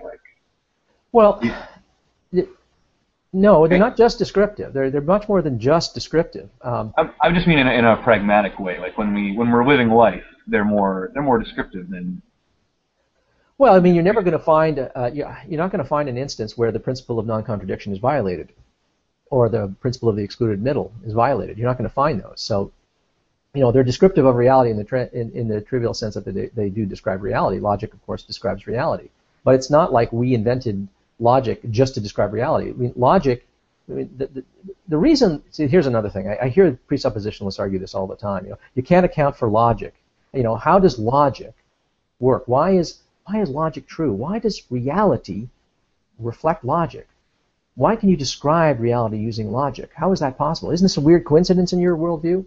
Well, no.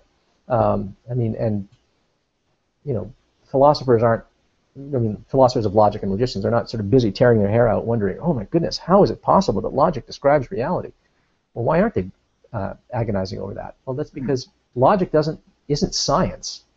Logic isn't just a description of the world. It's not like we just sort of observed all these regularities and then wrote down generalizations and found, hey, these ones are invariant and have never been violated. We'll call these the laws of logic. No, that's not what happened. That's not entirely untrue. It's not that that's not part of the story. But it's that logic is more than just describing reality. It describes all possibilities, right? This world is the actual world, okay? But you can imagine possible worlds. You can imagine ways that the world could be different. You can imagine the world where I have one more hair on my head. You can imagine the world where I was never born. You can imagine all those possible worlds, right? They're not real. They're not actual anywhere, right? I'm not positing a multi-universe or anything like that. But when we say that, such and such a thing is impossible, we don't just mean that it's not actually happening. We mean it's impossible. It couldn't happen. Even if the world were a little different, even if, Ozzy didn't exist, 2 + 2 would not equal 5. Right, and so I see. So would you be saying? Go ahead. Sorry, would you maybe logic isn't prescriptive; it's predictive. We're using it as a tool to predict what is possible. Well, no, I think it is descriptive, but not merely descriptive, and it is predictive, but not merely predictive. It is, in fact, prescriptive. You are prescribing, when you're using logic, what you're doing is you're prescribing how to think. You're prescribing how to infer. You're prescribing a procedure, a set of inference rules that you should follow so that you arrive at conclusions that are guaranteed to be true if the premises are true. It's garbage in, garbage out process, right? I mean, if you have garbage premises, the output is garbage, right? It might coincidentally be, the conclusion might be coincidentally true, but you know, the value of logic is that it preserves validity. That is, if the premises are true, the conclusion will follow necessarily. So here, let me give you an example of how logic applies not just to the real world. Well, let me give you a classic one before that. Socrates is a man. All men are mortal. Therefore, Socrates is mortal. Okay, well, that's descriptive, right? But consider another one. Socrates is a man. All men are bald. Therefore, Socrates is bald. That follows from the premises. Garbage in, garbage out. Right. But you couldn't deny it. If the premises are true, if both premises are true, then it follows that Socrates is bald, right? Well, Socrates was bald, though, so that's fine. It coincidentally happens to be true. But, you know, you could come up with... It can lead to a true conclusion. That's an example of where it leads to a true conclusion without a true premise. Right. But here's another one. Ozymandias is a man. All men are bald. Therefore, Ozymandias is bald. Well, I'm not bald. But the premise, one of the premises is false. But the point is, if both premises were true, the conclusion would follow. So logic ranges not just over the actual world. It ranges over imaginary worlds. It describes not just the actual world. It describes all possible worlds, even the world where all men are bald. You can infer what would be the case in the universe or the world or the reality where all men are bald, even though that's not our world. Okay, that's what we mean by when we say that logic is logic describes the space of all possibilities. So that's why it's not merely descriptive. That's why if the premises are true, the conclusion is always going to be true, because it's not contingent on our reality, the actual facts of the case. It describes more than that. And so that's why we don't have to sort of puzzle and go, oh my goodness, why does logic describe our reality? It describes our reality because it describes every reality that could be a reality. Right? And the only thing logic doesn't describe is impossibilia. It characterizes all possibilities, all possibilia. It doesn't include impossibilia. That's what's excluded from logic. Is that something that presuppositionalists try to use? They ask how you can explain how logic works? Yeah, they do it. It's very much so. They kind of point to the laws of logic as being an extension of God. They usually try to claim it in some way within his nature that the laws of logic work. So it's a little unclear where they get that kind of extension from. Right. And of course, what you're saying, Ozzy, is that the laws of logic have to work. Or not the laws of logic, but logic itself, the principles of logic have to work. Yeah, well, they have to apply to our world because they apply to every world. That's what they're about. That is the language doesn't just describe. I mean, when we're using logic, when we're doing logic, we are in part using language, and you can refer to things that don't exist. I can refer to unicorns. I can talk about unicorns. There are no unicorns in the world, but we can talk about unicorns. I can even tell you what a unicorn is. A unicorn is a horse-like animal that has one horn sticking out of its head, and according to lore, it can only be seen by the purest virgin, which explains why most of us have never seen a unicorn. Now, I mean, if language can refer and describe to things beyond this world that don't exist in this world, that don't exist anywhere, then it's no surprise that you can do that in logic too. Logic is really, think of logic as a description of every possibility. It describes all possible space. I mean, if you take a course in logic, I don't know if you ever, John, if you've ever taken a course in logic, but if you ever take a course in logic, one of the things they'll have you do, I mean, formal logic, symbolic logic, they have you do this thing called truth trees and truth tables that sort of diagrammatically and schematically break things down, and it makes it a little more intuitive when I'm talking about this idea of possible worlds. I'm not talking about a multiverse or anything arcane and speculative like that. Right. It's just the possibilities, the way the world could be but isn't. And with respect to how a presuppositionalist answers the question that they pose, which I think is an ill-posed and confused question, the answer they give is not very satisfying.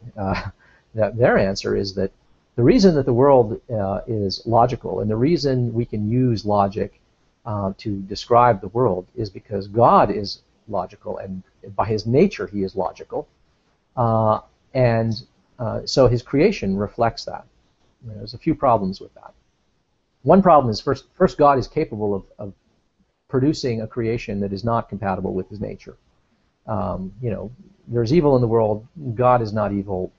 Well, apparently God can create a world that has features that are not compatible with his nature. So, that can't be the right answer, that the world is rational because God couldn't create a world that wasn't rational. That's just not off, right? God can create things that are mortal, but God is by his nature timeless and immortal and eternal. Well, there's all kinds of things in reality that are, as far as we know, everything in reality is temporary. So there's I agree that that argument doesn't fly. Yeah, it's hard for them to base their basis for logic and rationality, and they often link it to the uniformity of nature and things like that. And it's hard for them to do that when their God isn't really consistent along that basis. You can't really use it as nature per se. Yeah. Well, that was the second point I was going to get to, the idea of his nature.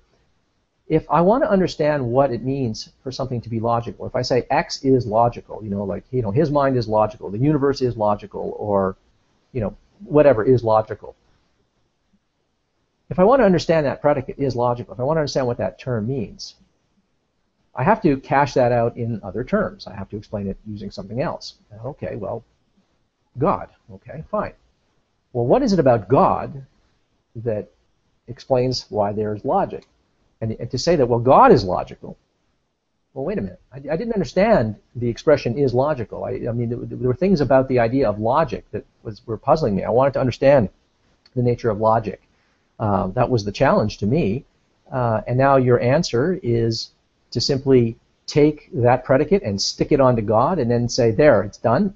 No, it's the same problem left over. They make the same move with morality. They'll say, they'll challenge a person to come up with an account of morality, a difficult thing. And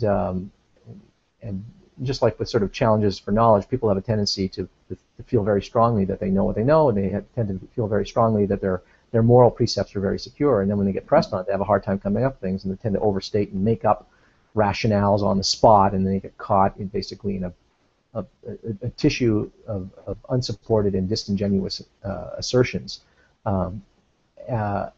It's sort of that gotcha thing going on there. People try to avoid the gotcha and come up with sort of face-saving moves instead of admitting, I don't know. And then the presuppositionists will boast, oh, well, no, but I can account for morality, because morality is just, what is the good? The good is God is the good. He sets the moral standard. He is the moral standard. Right. Okay, well, how does that answer the question? How does it answer the question to say is good, is mysterious, and then say God is good, and that answers the question? It does not answer the question at all. It leaves us wondering, well, what is it about God that's good? Well, God is good. There's nothing about God that's good. God in his very nature is good. Yeah, I know, but I'm no closer to understanding what the predicate means and what the standard it entails. Nothing sort of follows, drops out of that, right? what they're really trying to say, what really is operative there is they think God decides what is good for us. He literally tells us. He gives us marching orders. That's what divine command theory is. But to say of God that he is good is merely to apply a predicate to him, which is to say that he follows his own instructions. What does that mean? Well, maybe he follows his own instructions.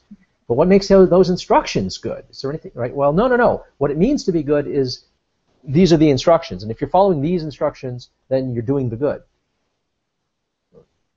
What is it about those instructions? I'm still always left over with the same question. What is it about this? Now, it isn't that their account is more vacuous than a lot of other accounts, because there's a problem here. There's something called the naturalistic fallacy. This is not to be confused with the is-ought fallacy of Hume, which is not the naturalistic fallacy. People use those terms interchangeably. They're different.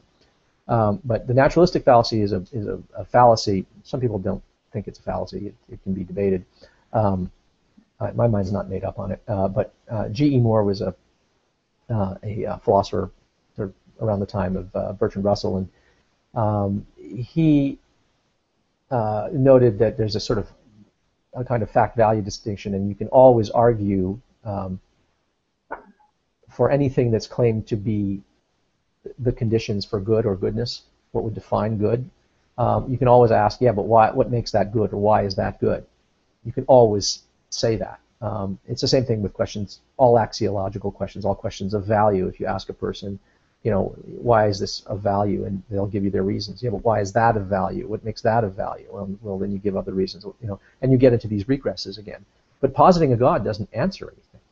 I think my intuition is that part of the reason why they think everything ends with God is because they think God created everything, and so if he created everything, he has to be the source of the answers to all these questions. I guess. But they don't answer anything. Yeah, and I guess in a way that sort of makes sense. I mean, if the world only came into being, 6,000 years ago, I suppose all this stuff kind of has to be, we don't have a chance to build it in ourselves, right? And we don't have a chance to build these tools as humanity, as a society, right? With logic and all these things, morality and all this stuff. Would we have enough time as a society to develop that properly? And I think that's maybe the draw of it, is that it kind of just provides this very easy answer to how, these difficult questions of how we got to where we're at now. Like, how did we get to this point of knowledge? I think maybe that's I would part of it. No, I think that's right. I think the desire for easy answers here. These people who sort of want certainty, the certainty junkies, they're satisfied with easy answers because they get to sort of pin this false certainty about morality or logic or any number of subjects onto themselves and feel great. I've solved that one. I've solved all the hard questions. All there are now are the easy scientific questions. That seems to be how they see it. The hard philosophical questions are all sorted out pretty much by positing a God that has whatever properties, however unspecified, would be necessary to explain logic and morality and all that. So there definitely is a satisfaction with easy answers operative here, I think. But I don't. I just caution you about the business about 6,000 years old. You don't have to be a sort of a young earther to be a presuppositionalist. No. Absolutely. About biblical inerrancy, though, I think that's another big part of the presuppositionalism. Yeah, well, that's one of their presuppositions, that you have to believe what's in Scripture, I mean, just answering what exactly is in Scripture is very difficult, considering the sort of the problems of translation and transmission and selection that went into sort of arriving at the Scriptures that they hold. But when they say, "Look, I'm presupposing that there's a God and He has this nature, and I'm presupposing that Scripture is true and inerrant," I mean, that is literally a game that anybody can play, and there are Muslims out there that play exactly the same game, and they are every bit as certain and confident as any Christian presuppositionalist. So I mean, it's not a very helpful argument. It doesn't help them advance their case and distinguish it from any other. And seeing as their argument is that only their worldview is coherent and consistent and worthy of adoption, yeah, I mean, it doesn't seem to concern them too much that there are people of another religion running the same argument with the same playbook. So I think that should give them pause, but apparently it doesn't, and that's because their presupposition is that Scripture is true, and they just have different scriptures, But I would think that would give them pause, but apparently it doesn't. Yeah, no, well, it's the certainty that's coming from above, right? That's how they know. Yeah, I have to say, when I have read presuppositionalists, it's been a little while since I've read anything like by, people like Clark and Frame and stuff, but Clark, that was the fellow that I meant to mention earlier at the beginning, whose name I forgot. I did hear something. I caught a radio broadcast about the Clark Van Til controversy. I guess there was a big there was a kind of rift there in their strand. But I mean, I don't even remember what the specifics on. Yeah, well, I can't recall the details now. Yeah, I'd have to look at it again. There were a number of those actually. They weren't the only ones. Actually, seeing we're talking about, you brought up sort of a little rift. There's an interesting discussion. It's not a rift, but an interesting discussion for anyone who's interested between two Christian apologists, both very intelligent men, both very sophisticated, both very articulate. One is a presuppositionalist, Greg Bahnsen, and Bahnsen is Bahnsen, I believe. I've reviewed a few of his lectures. I know he's got a lot of. He's got there's a ton of stuff by him out there. But he was in a debate with another Christian apologist who uses the more standard evidentialist approach by the name of R.C. Sproul, S-P-R-O-U-L, R.C. Sproul. Look for it online. Just look for debate, Greg Bahnsen, R.C. Sproul. And they're debating against one another on the subject of whose apologetic system is the better one. Now, of course, they're both Reformed Christians. They're both they agree on everything substantive. They're just really arguing about whose apologetical approach is the correct one and suitable. And if you don't know anything about presuppositionalism and you want to sort of get a nice defense of it from an articulate proponent, Greg Bahnsen is terrific, and I think he really gets the best of R.C. Sproul in that one. Sure. Although I think R.C. Sproul has one rather strong objection that Bahnsen never quite gets around. That's usually the case with these precepts. They like to deflect a little bit from what they know is their weakness. I think they've studied it enough that they kind of know the weak points of the argument.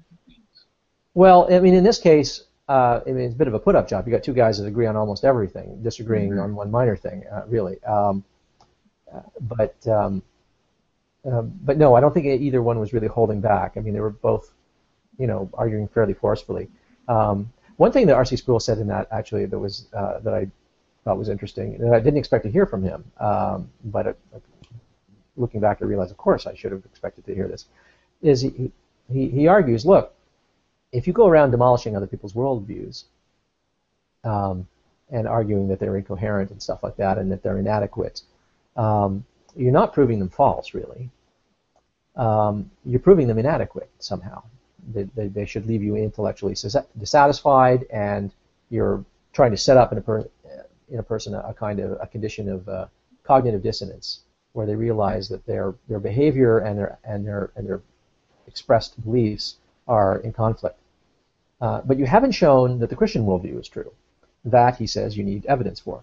And I think actually that's a very, very sober objection. The presuppositionalists,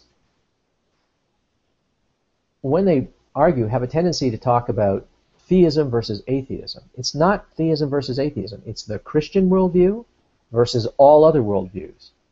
If it was just theism versus atheism, and they could show there was something wrong with atheism, none of those things that are wrong with atheism are wrong with theism, then they would have, and like if it was an excluded middle, that was an absolute dilemma, you just had to choose between one or the other, then by principle of inference rule, disjunctive syllogism, if one is not the case, if you can rule out belief in one as inadequate, then you'd have to favor the other. that would be terrific. But that's not even what the presuppositionalist is saying. The presuppositionalist is saying there's many worldviews out there, lots and lots of them, and all the others are wrong. Well, if all the others are wrong, then and there's only one left, even that doesn't show that their worldview is correct. It only shows that theirs is preferable in some respects. It's more consistent or more coherent. And this goes to an issue that I think is important to bring up. It ties into this idea of having easy answers. A lot of people want a worldview that has answers for everything. Even if the answer is thin, or even vacuous in the case of morality and logic and a bunch of other things that the presuppositionalists have on offer. People who want sort of easy answers often like a system that is very coherent and consistent with all the holes filled in, there's no gaps, it's all very well articulated. The problem with that is that it isn't necessarily true. But now let's imagine two people. There's a presuppositionalist over there who has what in my view is a pile of just so stories, a God who has whatever unspecified properties are necessary to explain logic, truth, beauty, morality, whatever else. And it's nicely worked out and well thought out over centuries of theologizing. And then you have sort of my atheistic worldview, strong commitment to scientific values, and there's a lot of holes in my worldview. It's full of holes. And there's not just holes, there's real strong tension. Sometimes, like, you know, there's one part of my worldview I'm strongly committed to, another part of my worldview I'm strongly committed to, but they're really in tension. I know that they can't both be true. There's an inconsistency. There need to be a logical inconsistency. I know that something in my worldview has to go. Now, you don't jettison your whole worldview just because you find inconsistencies, but because an inconsistency really means that something in the worldview's got to go. Which is better, a worldview where I think everything in the worldview is well supported and I have good reason to think is true, or a worldview full of easy answers that is very, very consistent? For me, the choice is clear. I'd much rather have a worldview that's gappy and full of holes and has admitted inconsistencies that I'm trying to work out, but for which I have reasons for believing all of the things that I believe. As opposed to a worldview where I presuppose everything that I'm required to believe, and that it's all tidy and consistent. Now, in fact, I think there's tons of inconsistencies in the presuppositionalist worldview, but forgetting that, it just seems to me that you can make a fetish out of the love of consistency and completeness. And I think that that's what's going on in presuppositionalism, is it? You know, we want a complete theory, we want an exhaustive theory that covers all the bases. We're not particularly careful about how we defend these claims or how well and how rich these accounts are. I mean, their idea of an account of knowledge is pretty thin. Their idea of an account of morality, I think, is vacuous. Their idea of an account of logic is vacuous. That is not, to me, a better worldview. So, I mean, they can sort of poke holes in my worldview, and I'll grant them all kinds of things. You know, I mean, I'll tell them, you know, sure, yeah, problem of induction. You know, there's not just a problem of induction. There's all kinds of problems with induction, not just the justification of induction. I don't have a problem with it. And when I say I don't have a problem with it, I don't mean that I don't want there to be a solution and that we shouldn't look for a solution. But I just think I'm acknowledging the facts of my worldview, that it has its shortcomings. But if I have reasons for thinking what I think, that's a lot better than a theory that is sort of expressively complete and largely vacuous. Yeah, I can remember when I was a theist and a believer. I mean, even when I knew that the arguments for a certain part of it were vacuous or running up against it, I think I still felt there was a certain amount of comfort that I felt knowing that it could be used to explain anything, that I had an answer, even if it wasn't a good one. And I think that might be part of it is the comfort of knowing that it can be used to explain anything, that you have an answer even if you can't prove it necessarily.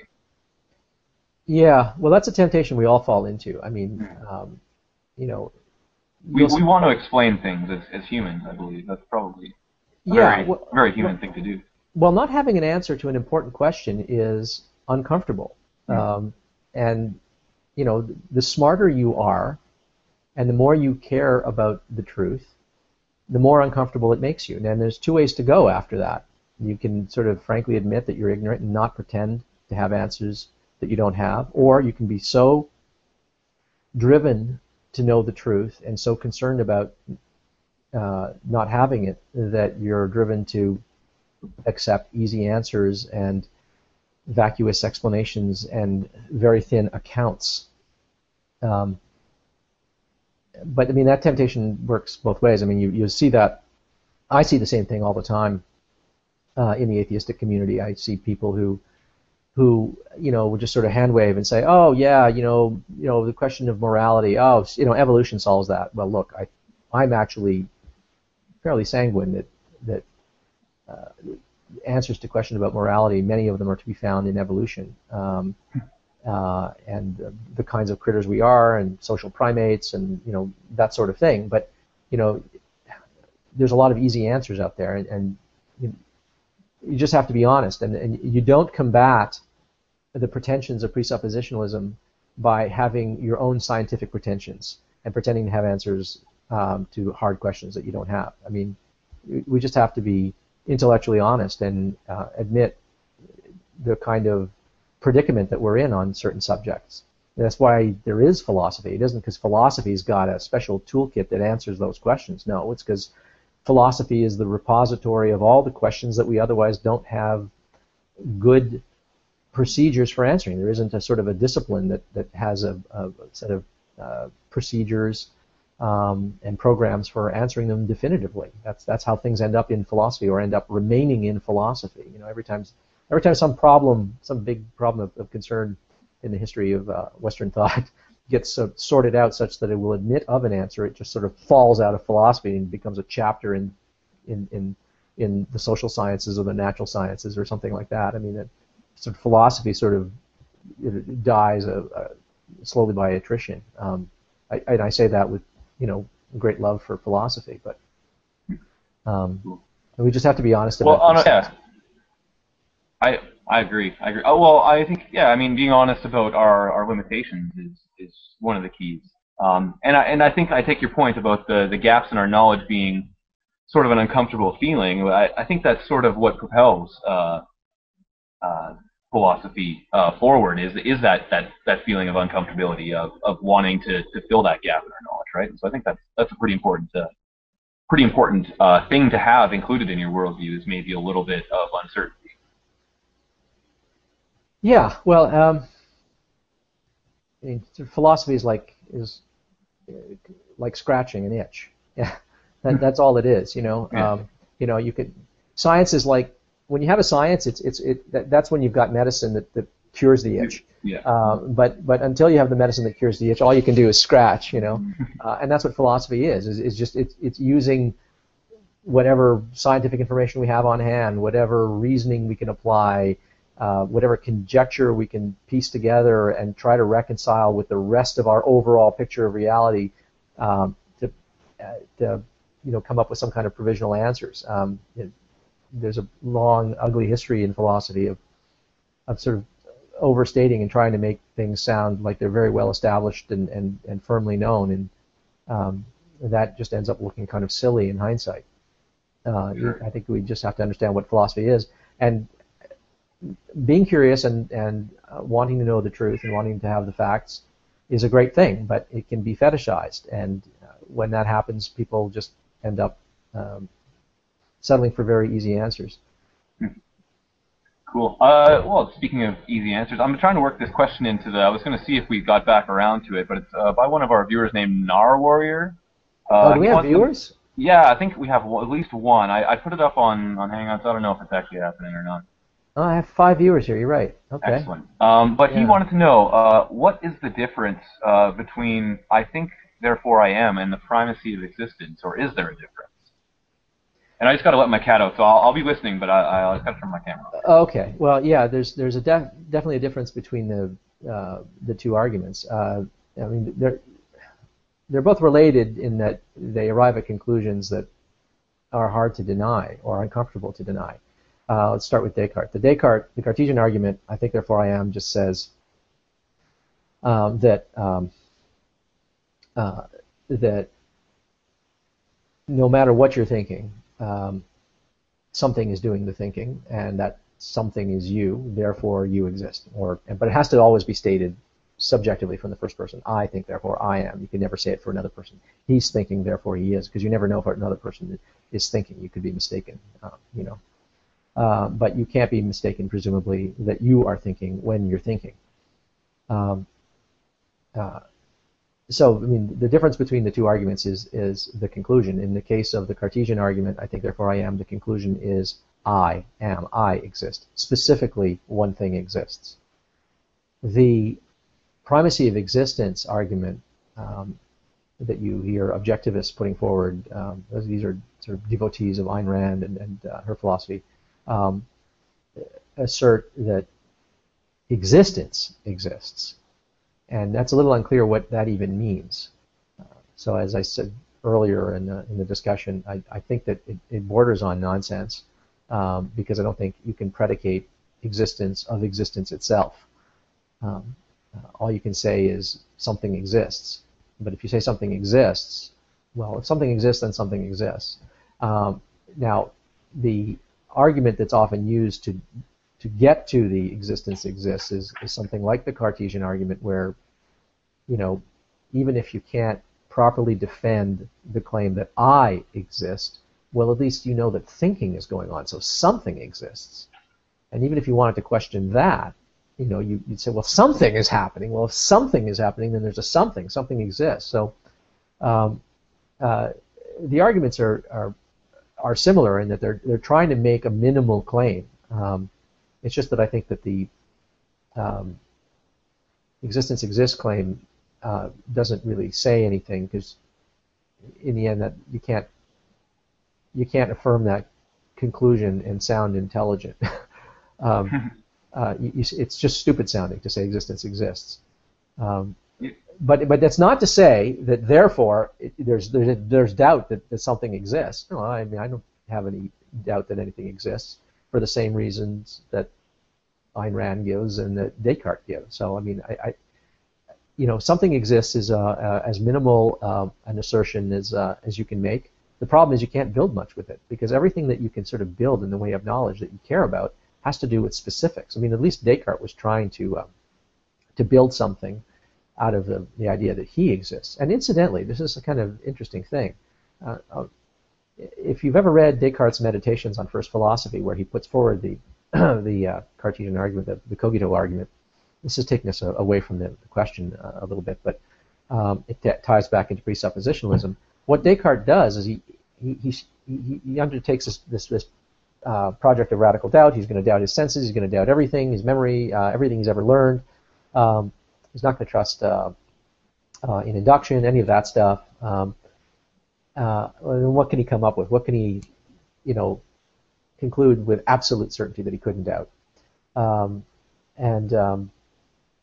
what he comes up with is, I think, therefore I am. But he can't really do much with that. So then he has to build up something with that, but nothing follows from I am. So what are you going to do with that? Well, what he does in that essay is he imagines, okay, well, I can conceive of God, and I can conceive of God clearly and distinctly.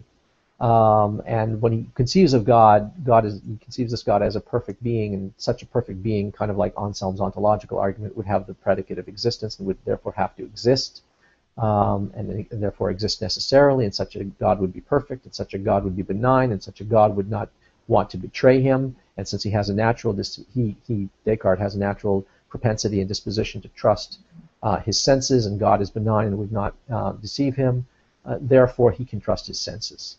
And so what he's done is he's done a kind of externalist argument in the end. in the end, there's a just so story, right? If his metaphysical picture is true, then he knows what he thinks he knows. And I think that's the most that any of us can advance, actually. We all have to just put forward the metaphysical picture that we think makes the most sense of the reality around us while being honest in the process. And if that story is true, then we know what we think we know. But if that story is not true, then we don't know what we think we know. And even when we think we know, and if that metaphysical picture is true, and we can know what we think we know, it doesn't mean that in the moment that we're thinking, we're not dreaming or on drugs or mad or any number of other possibilities. So I mean, a knowledge claim is always a qualified claim. It's always, notwithstanding this condition, this condition, this condition, this condition, this condition, which would absolutely rule out the possibility of knowing that I know. But I don't know of any argument why one has to know that one knows in order to know something. I don't know why I need to know that this is a cup in order to know that this is a cup. That argument's actually hard to make. And not that philosophers haven't tried to make it, but it's actually kind of hard to substantiate. And it does have the unpalatable consequence that if that is a condition on knowledge, if you make justification internal that way and make that a condition on knowledge, then maybe knowledge is impossible. Maybe knowledge is just this honorific term that we don't need to worry about. It's nothing more than an honorific term when we feel confident and we want to persuade people, oh, trust me, I know it. Mm-hmm. If it's going to be more than that, I think that we have to actually, somewhat counterintuitively, relax the conditions on what it can mean and what the conditions are for knowledge. I have a question that's off topic. John, how did you know the people were watching, and how did you know what that question was? I don't see anything on my screen. Sure. No, he sent it to me in a private Google message. Oh, okay. Oh, I see. Okay. He's one of my friends, but I'm also having trouble. I believe you go to your Hangout toolbox and then input the actual YouTube address that we're being broadcast on into the sources, and then you can see the YouTube chat. I don't have that running right now, actually.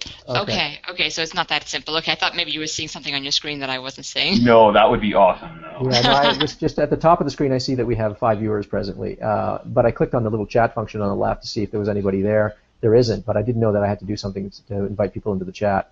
Yeah. Well, maybe next time we can do that. The reason we didn't do that was well, first I didn't know how to do it, and secondly, I thought it might be a little distracting to have a pile of questions to read on the side. I didn't know how this discussion would go or if it'd be worth listening to. So apparently 5 people think it's worth listening to. Well, I did a little bit of advertising beforehand. Oh, you did? Oh, okay. Well, maybe it paid off, but okay. Well, we'll see. No problem. We'll 200 views anyway. You're breaking up a little. Popular topic these days. Oh, sorry, guys. It's a popular topic these days is what I was saying. So it'll draw a few views no matter what. Just put in the word presupposition in the title.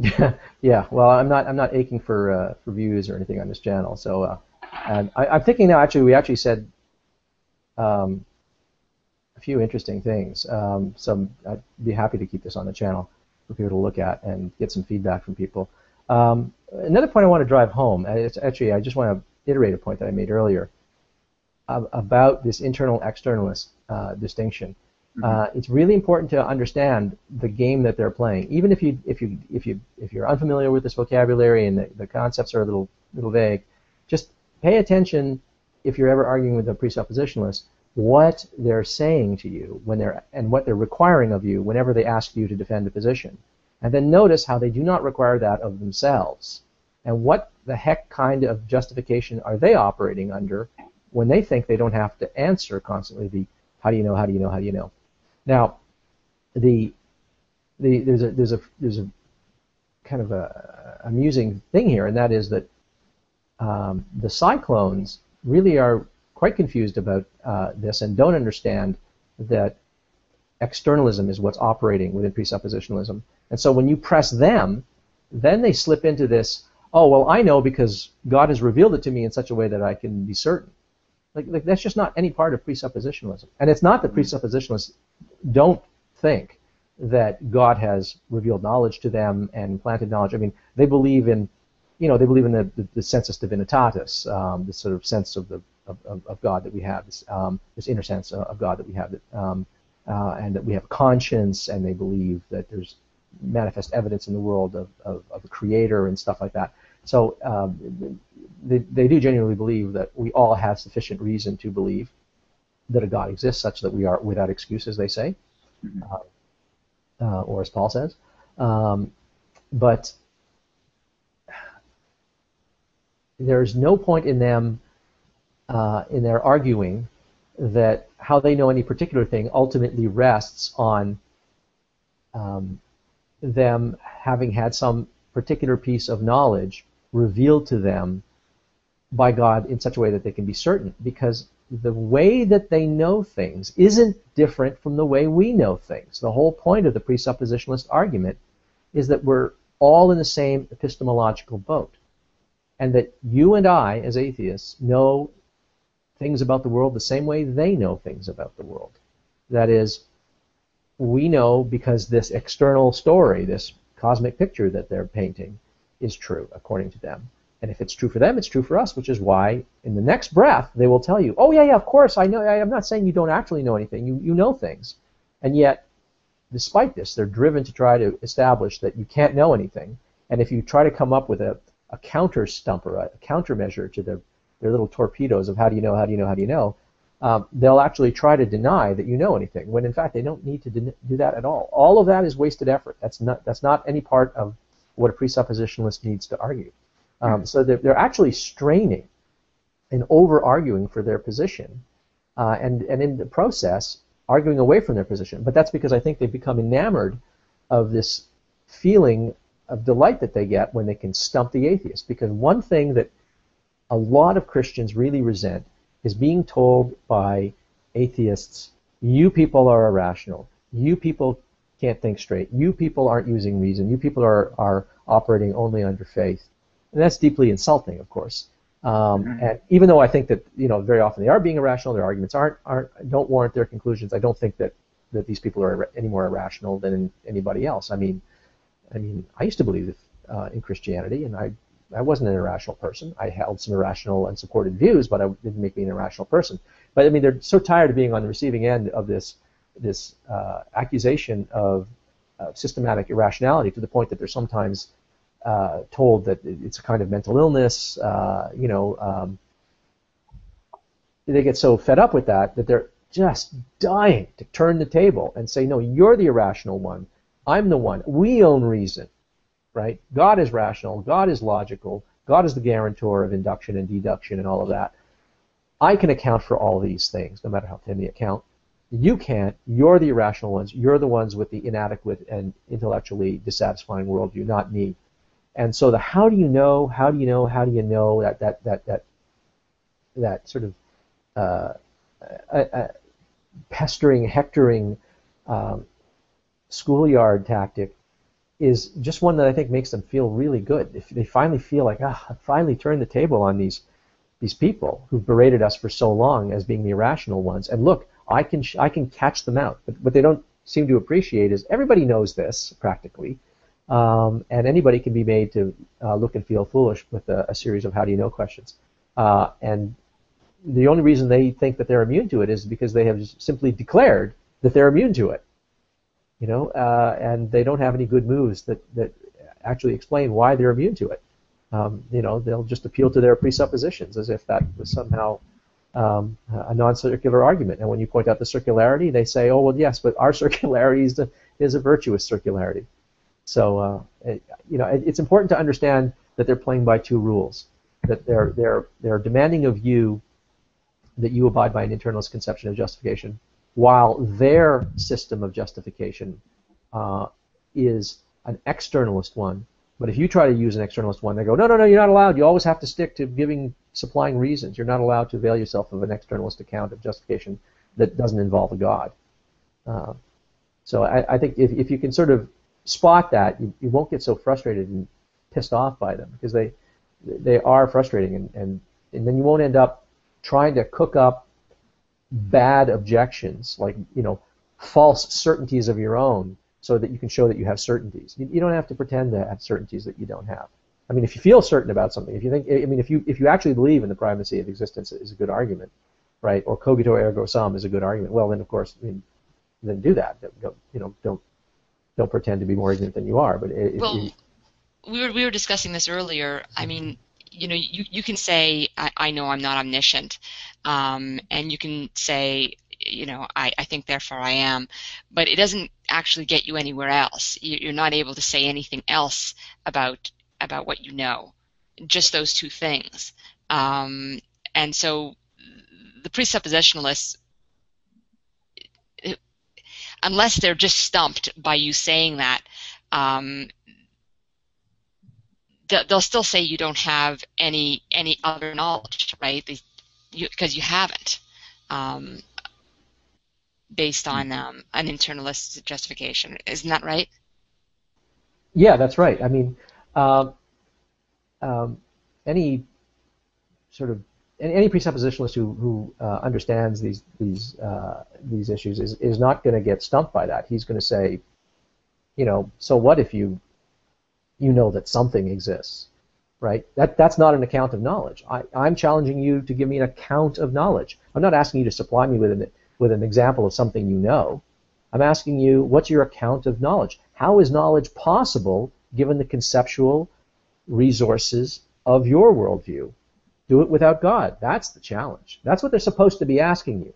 But the cyclones lose sight of that. I mean, they know that that's what they're supposed to argue, and they start talking that game, and then they lose sight of it. They just sort of they lose control of their argument, and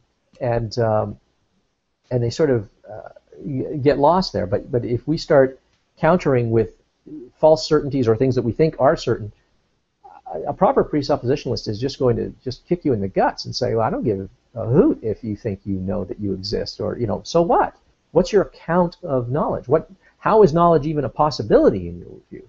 That's the objection. That's what you've got to come up with, and there are ways to answer that, but you have to look into philosophy a little bit for that, and you can try to sort of confect an argument on the spot, but I think the proper answer is to say, well, I don't know, it's a question I haven't thought about. I need to think about it, but so what's your argument? And then let them trot out their argument, and I think it's fairly preposterous, and there's a lot of ways to poke holes in their argument, because really it's unsupported. It rests on their presuppositions, and unless you think the presuppositions are palatable, there's no need to accept it, because any rational person can say, well, look, you're presenting me what seems to me to be a preposterous worldview, full of gratuitous assumptions, and it doesn't matter how many shortcomings there are in my worldview. It doesn't show that your worldview is right, and it doesn't even show that my worldview is wrong. It just means there are some things that I can't answer about my belief set. So, next, what's your next question? Trot out the evidence for why you believe what you believe. Oh, you don't want to play that game. You think that's a game? Oh, okay. You don't know what reason and argument and evidence is. You don't understand persuasion. I wonder if I can make a kind of little political point here, actually. Sure. I said this before we went on air. I'm kind of at odds with myself, because I want to. I'm hoping that some of this will rub off on my fellow atheists, and I'm hoping that the presuppositionalists out there will sort of heed this and stop playing this insipid game of how do you know. But part of me, some Machiavellian part of me, likes the cyclones. Real presuppositionalism is harder to argue against, but the cyclones are a little easier to argue against. But they are so obnoxious and off-putting and unpersuasive that if this was the only face of apologetics, I mean, it'd be over with. It wouldn't even be a question, right? You don't convert people with this argument. You humiliate them. You embarrass them. I mean, Psy goes around college campuses asking these questions, berating people. He films it on video, and then he shops it around. I mean, this is this is a mean-spirited tactic. It makes people in the fold feel good about themselves. It builds them up again in sort of in response to this barrage of allegations of systemic irrationality on their part. So it feels good to them. But it's bad advertising. It is bad proselytizing. And if they think it works, well, great, because I, as someone who is opposed to Christianity, and by opposed to Christianity, I don't mean, well, what I mean is I just don't think it's true, period. I just don't think it's true. And as someone who would like to see Christianity and all religions slowly go extinct, not quickly go extinct, I wouldn't press a button and make it disappear tomorrow, but slowly go extinct, I am very happy to see the cyclones out there. They are great advertising for the other side. It's an ugly side of Christianity. It's not charitable. It's not warm. I mean, you know, the cyclones will smile in your face while telling you that you're a hypocrite and a liar, that you don't know anything, that you're ignorant, that you have no basis for your moral beliefs. They'll look at you and they'll grin and they'll smile and they'll tell you that they love you. They say that you believe in God when you don't. Yeah, and that exactly. You're going to hell because of it. I mean, none of this is good news. And while they might say, well, this is just the bitter pill, this is the medicine that you need, well, that's fine, great, go ahead. Go ahead and spoon feed people that medicine. I think that it's just great for our side, those of us who don't like religion and would like to see less of it in the world. But so some part of me is happy to see that, and I was actually I saw Alex Botten made a video earlier today. He uploaded a video and where he made much the same point.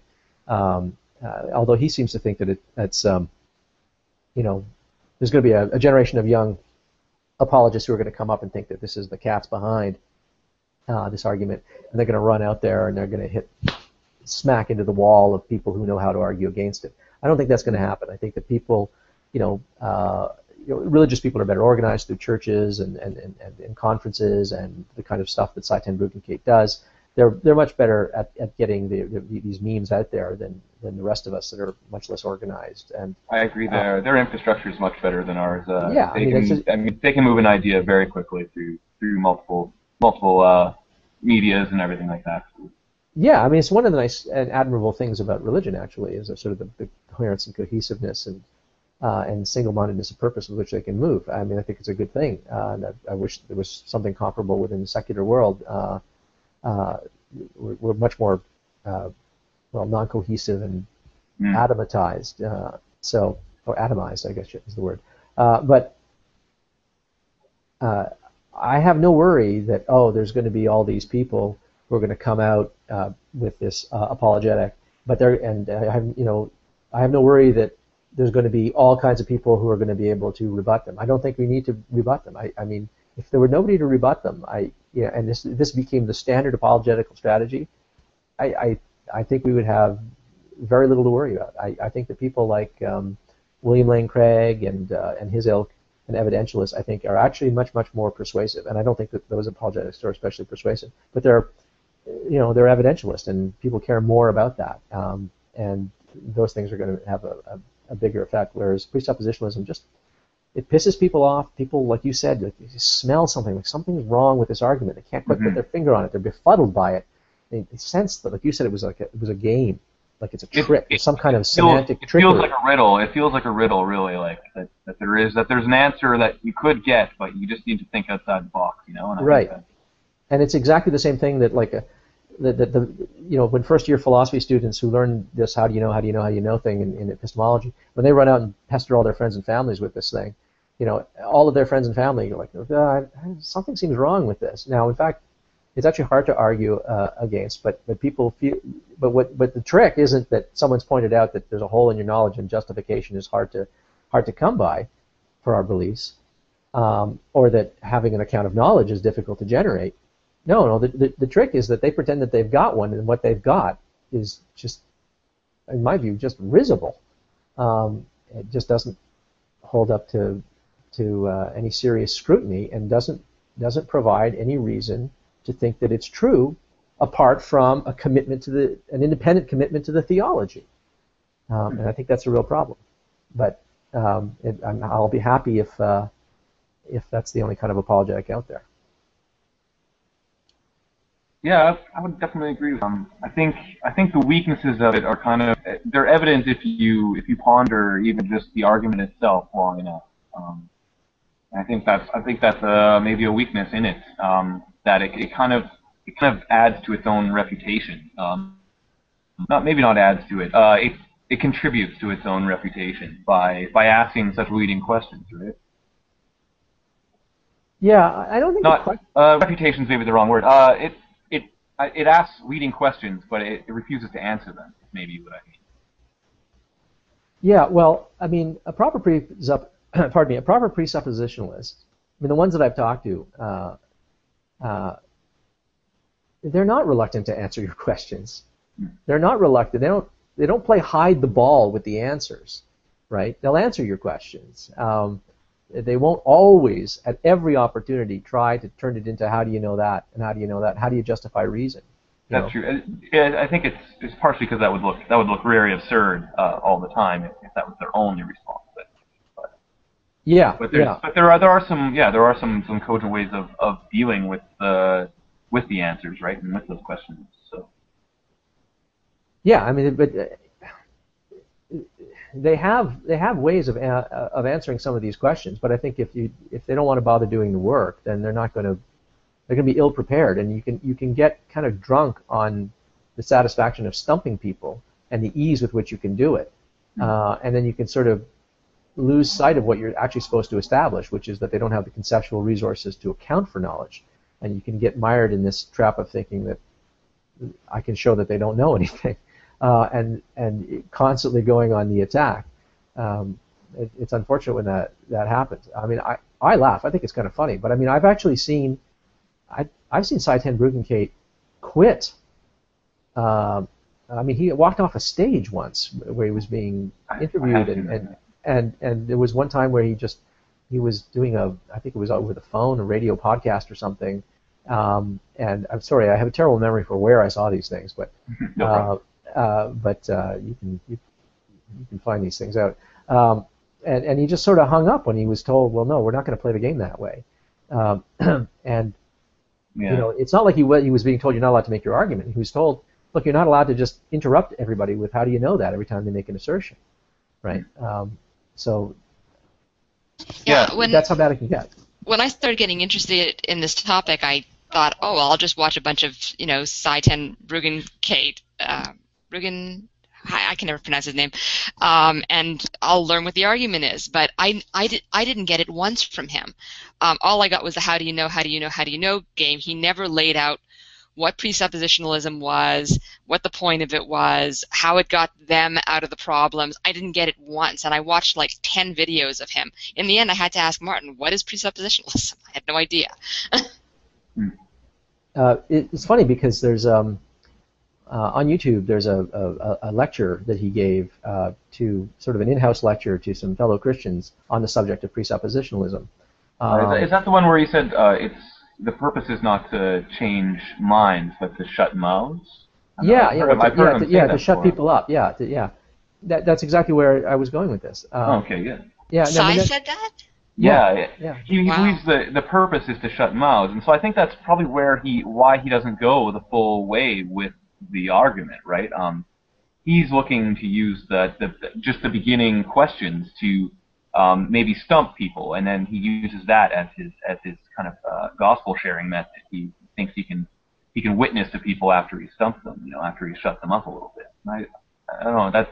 Does he actually do that, or does he just do it to I don't know, help convince other Christians that there's something there? I mean, does he actually have any success proselytizing to people he's shut up? I've often wondered that because I don't think it would convince me, but I can't speak for anybody else. That it may be a convincing argument. It does seem like a justification to shore up Christian beliefs. Yeah, I think there's a tendency in apologetics. In fact, I mean, I have a very cynical view of apologetics. I think that most apologetics is really a kind of rearguard attempt to shore up belief, to reassure people, no, we're not irrational. There really are reasons. Don't let anyone try to, convince you that it's all just faith-based and that you're being irrational. Mm-hmm. And what they do is they do philosophy in reverse. They start with a dogma, and they work backwards and try to confect an argument. So they've got to cook up whatever premises. They've got to, ultimately, their conclusion is a set of premises that'll get them to their conclusion. That I think is how most apologetics works. Now, not all apologists are dishonest that way, but a lot of them are. And I think what's happening here is even a worse case than that. It's a way of sort of exacting a kind of revenge on people for the butthurt that they feel because so many people have been telling them that they're delusional and that they're systematically irrational or even insane.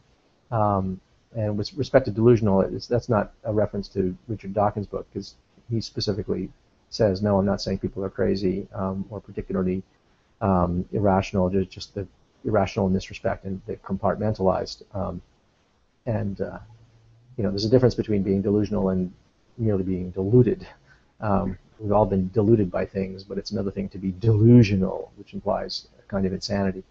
It's more of a systematic problem with your thinking than just an aspect of your thinking. Yeah, that's right. Yeah, I mean the words deluded and delusional have slightly different connotations, and being called delusional is really bad. But being told that you're deluded about something, we're deluded all the time, about all kinds of things, Mm-hmm. So I mean, if your wife is cheating on you and she deludes you into thinking that she's not, you're not delusional. Even though you're operating under a delusion. You're not delusional. Delusional has this stronger connotation. But anyway, so what's going on with this particular style of apologetic is that it's not just trying to come up with reasons to believe. It's like doing like all apologetics, trying to shore up belief, and it's an exercise in belief preservation and maintenance. Please don't be concerned about all these arguments that you're being irrational. And don't worry if the evidentialist approach seems a little thin at times. There's this whole other way of arguing that gets around the whole. We're going to shed that whole epistemic burden of having to give evidence for what we believe. We're going to attack them. We're going to put them on the defensive, and watch us as we can, stump people, right? And I think people really delight in that. And it's ugly. I don't think it's very persuasive, but I think that's very much what's operative here. I think I once heard Dr. John Shook on The Place once. I think he described it as, what did he describe it as? Philosophy on the cheap. It's like a version of philosophy if you kind of take it to its extension. But it's not necessarily the full deal. Well, I mean, I think I think there's some. It's philosophy on the cheap in two senses, I think. But what I think is going on there is, people who are religious and intelligent, which is to say most people are reasonably intelligent, whether they're religious or not, want to have reasons for what they believe. And this is a kind of apologetic that appeals not just to certainty junkies, but people of a kind of philosophical inclination. Now, there are some people who sort of move towards it because the evidentialist approach is, not very effective, right? Eric Hovind springs to mind. He's someone who's fallen under the spell of Seitan-Bruggencate. He's sort of utterly abandoned his father's evidentialist approach and gone wholesale, it seems, into this presuppositionalism. But I think that it also attracts some really smart people. Like, I have a friend, more of an acquaintance. It's overstating it to call him a friend, but he's someone I haven't talked to in a while, but we were in dialogue for many, many years on IRC in a chat medium. Very smart fellow. He's Calvinist, and very smart. Well, like you, he's an autodidact. He didn't do any formal training in philosophy or theology or anything like that, but he's entirely self-taught. Very bright fellow. This is a guy who has strong philosophical leanings, values science, and he really wants a coherent worldview. he wants a complete worldview. He wants a coherent worldview. He wants a rigorous worldview. And this is true, I find, within sort of the Reformed and Calvinistic tradition. The apologists there, and not just apologists, but believers of that persuasion, have a strong tendency to be more rigorous in their thinking. Their theology is more rigorous. They bite the bullet on ugly aspects of their theology. That sort of free will, determinism problem, that sort of God's foreknowledge, damnation, the idea of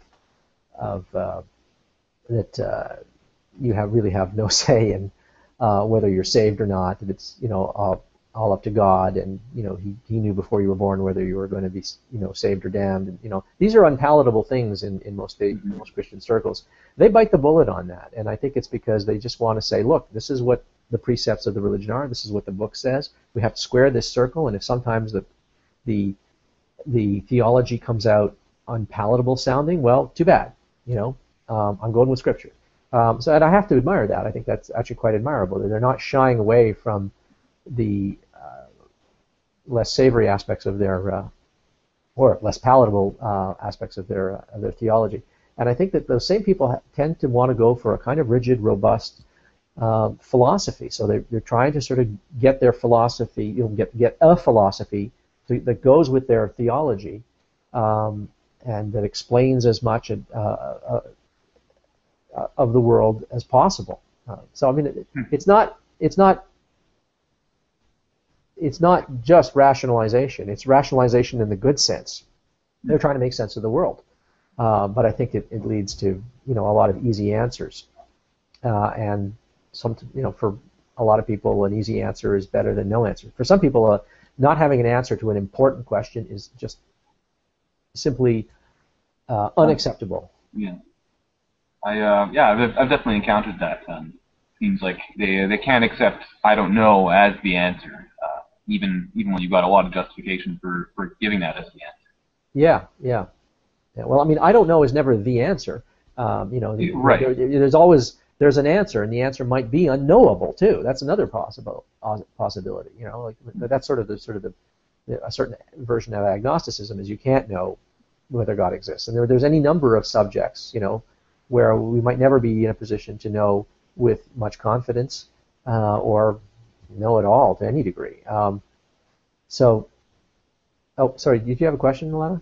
Yeah, I actually have a question. I was thinking about why psi, and I don't know if this is something that all presuppositionalists do or if it's just the cyclones, why they insist that atheists also believe in God. Is it because in order for God to be good, we all have to have access to their worldview? Is that the reason?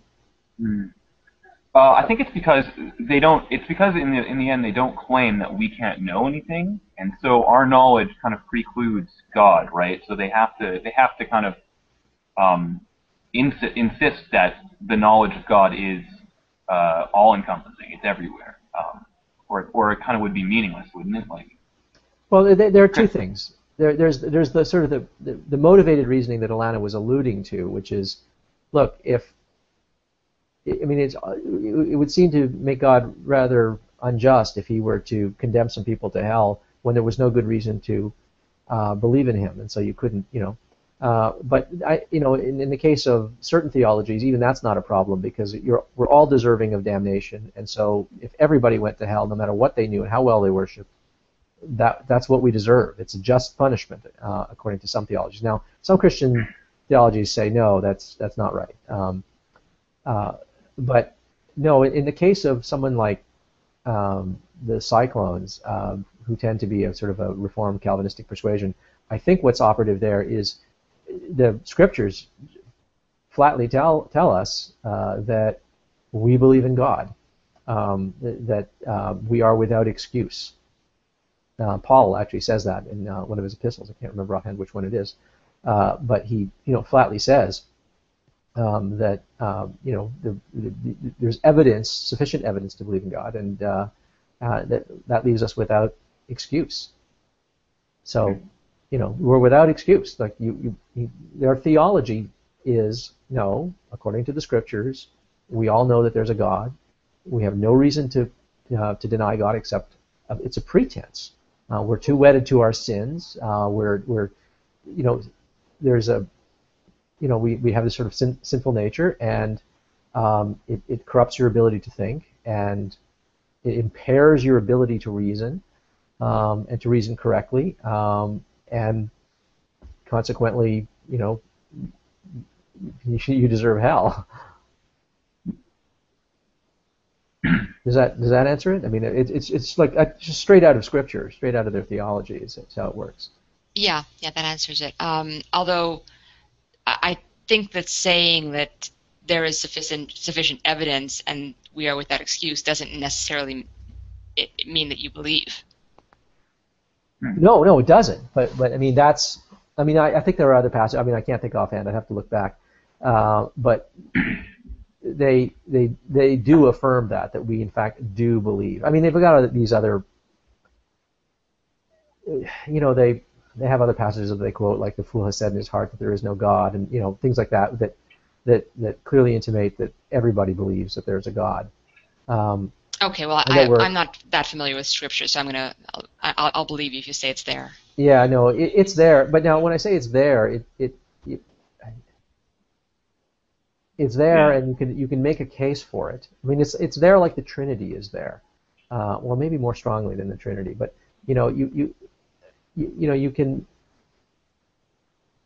can read the doctrine of hell in there, but there are a lot of people who say, look, you're reading that wrong. The lake of fire is not a real place, and this is one of these things with these holy books. They're not self-interpreting, and so people will disagree. Now they think that they have a secret decoder ring called the Holy Spirit that helps them interpret it, and what a coincidence! Their secret decoder ring, the Holy Spirit, it so happens always tells them to decode the text in ways that conform with whatever the theology happens to be. So it's a bit of a coincidence, I'd say. Yeah, it's a bit of a coincidence. It seems a little self-serving. But anyway, so. Wait, before you go on, I just have a question about time. How much time is left on this hangout? Well, I believe they max out at 4 hours usually. They'll give you a timer at 15 minutes and I think 5 minutes. Yeah. Oh, okay. I think I'm going to max out because I have to get going very shortly. Sure, I understand. You guys are. It's getting a little later for you guys. Yeah, well, I mean, it's been what? I think we're almost 4 hours. Almost 4 hours here. Okay, well, how do you feel about this? Do you want to call it here, or do you want to talk about anything else? Well, do you have more on this? I have a lot to talk about with presuppositions, but I'm happy to leave it at this, and we can plan another one for another time if that's all right. That would be great. I'd be happy to. I'd be really pleased to talk to you again. Yeah, sure, and if you have someone who, I don't know, what do you think? Do we bring someone else in, Martin? Yeah, sure. And I mean, hopefully next time it'll be less of me talking. I mean, I was happy to talk this time because I had some things I wanted to sort of get off my chest and. Absolutely. No, I really appreciate it. Actually, I got a lot to think about and a lot to look up. Good. Yeah. Well, so do I. I mean, you had some good questions there, and just talking about it like this has brought to mind how much I've forgotten about the stuff that I used to know that I need to look up again myself. So, and hopefully there'll be some feedback in the comments. So if anyone has watched this and has some comments, feel free to post them. And I can't promise I'm going to answer all the questions because if there's a lot, it's going to take me some work to look stuff up unless I happen to know it offhand. So shall we call it here then? Are comments open on this video? I can make them open, I guess. They are actually. I dragged the comment tracker in here through the Hangout toolbox. There's a couple here asking about Ozzy's background. Someone did answer them that you were on the Magic Sandwich Show and answered a bit of that. So if you wanted to, he was asking if you were university or self-taught. No, university. Maybe I should go into some detail here. Not that it's particularly relevant because credentials don't matter a whole lot to me, but my undergraduate degree, I started an undergraduate degree in psychology, and after 2 years I switched to a liberal arts college, and so my undergraduate degree was sort of one of these great books programs where you start with the Bible and you work your way through the Western intellectual tradition, reading as much of it as you can over 3 years. So that was my undergraduate degree. And during the course of that, sort of reading as many of the classics as possible as they could fit into the curriculum, I developed an affinity for philosophy and philosophical questions. Even though when I sort of went in, I didn't care much for philosophy, but I developed an affinity for it. And then I thought, oh, well, why don't I go to grad school and study some philosophy? Unfortunately, I hadn't a degree in philosophy, and so there were sort of big yawning gaps in my philosophical knowledge. So I got accepted into a master's program in philosophy, but they had me do a qualifying year, so I had to take like 6 courses the first year, prove myself, do well, and if I did well, they would accept me into the MA program. I did that and went well. I got a scholarship, got a graduate fellowship, and research assistantship and TA-ships and all that, and I went through my MA program. Did all the coursework, passed all my comprehensive exams, was nearing the end of completing my MA thesis when I got accepted into a PhD program at the University of Western Ontario. I was there for 1 year, and then I dropped out of the program as I started losing interest in pursuing philosophy as a career. I did very well while I was there, although I didn't hand in work at the end because I was dropping out. So I actually failed 2 courses there out of the 4 I was taking. But I did swimmingly in the other 2 that I actually did finish the work. And to my, so I didn't get a PhD, I only did 1 year of a PhD. And to my regret now, I didn't finish the thesis and didn't defend it, so I don't even have the MA to show for it. So I have a fair bit of academic background in philosophy. And I did get I did have the privilege of teaching undergraduates at the MA level and at the PhD level as a teaching assistant, and that was a lot of fun. I enjoyed doing that quite a lot. But so those are my only credentials. So strictly speaking, I have a BA in intellectual history and culture. So that's it. Cool. Well, that's my shortest answer today. All right, so yeah, we can plan another one. That sounds like fun. Cool. Yeah, I'd be really excited to do that, and yeah, we should definitely plan on doing that. I'm sure we generated a little bit of conversation with this, anyways, and it's definitely got my juices flowing here, so I'm feeling pretty good about it. Great. Okay, just let us know when you want to do another one then. Absolutely, Ms. Fireflower, Mr. Ramsey. It was a pleasure as always, and we'll be talking to you guys again. I look forward to it, Mr. mcdropout. Thank you, John. Guys. See you later. Bye, John. Thanks very much. This was fun.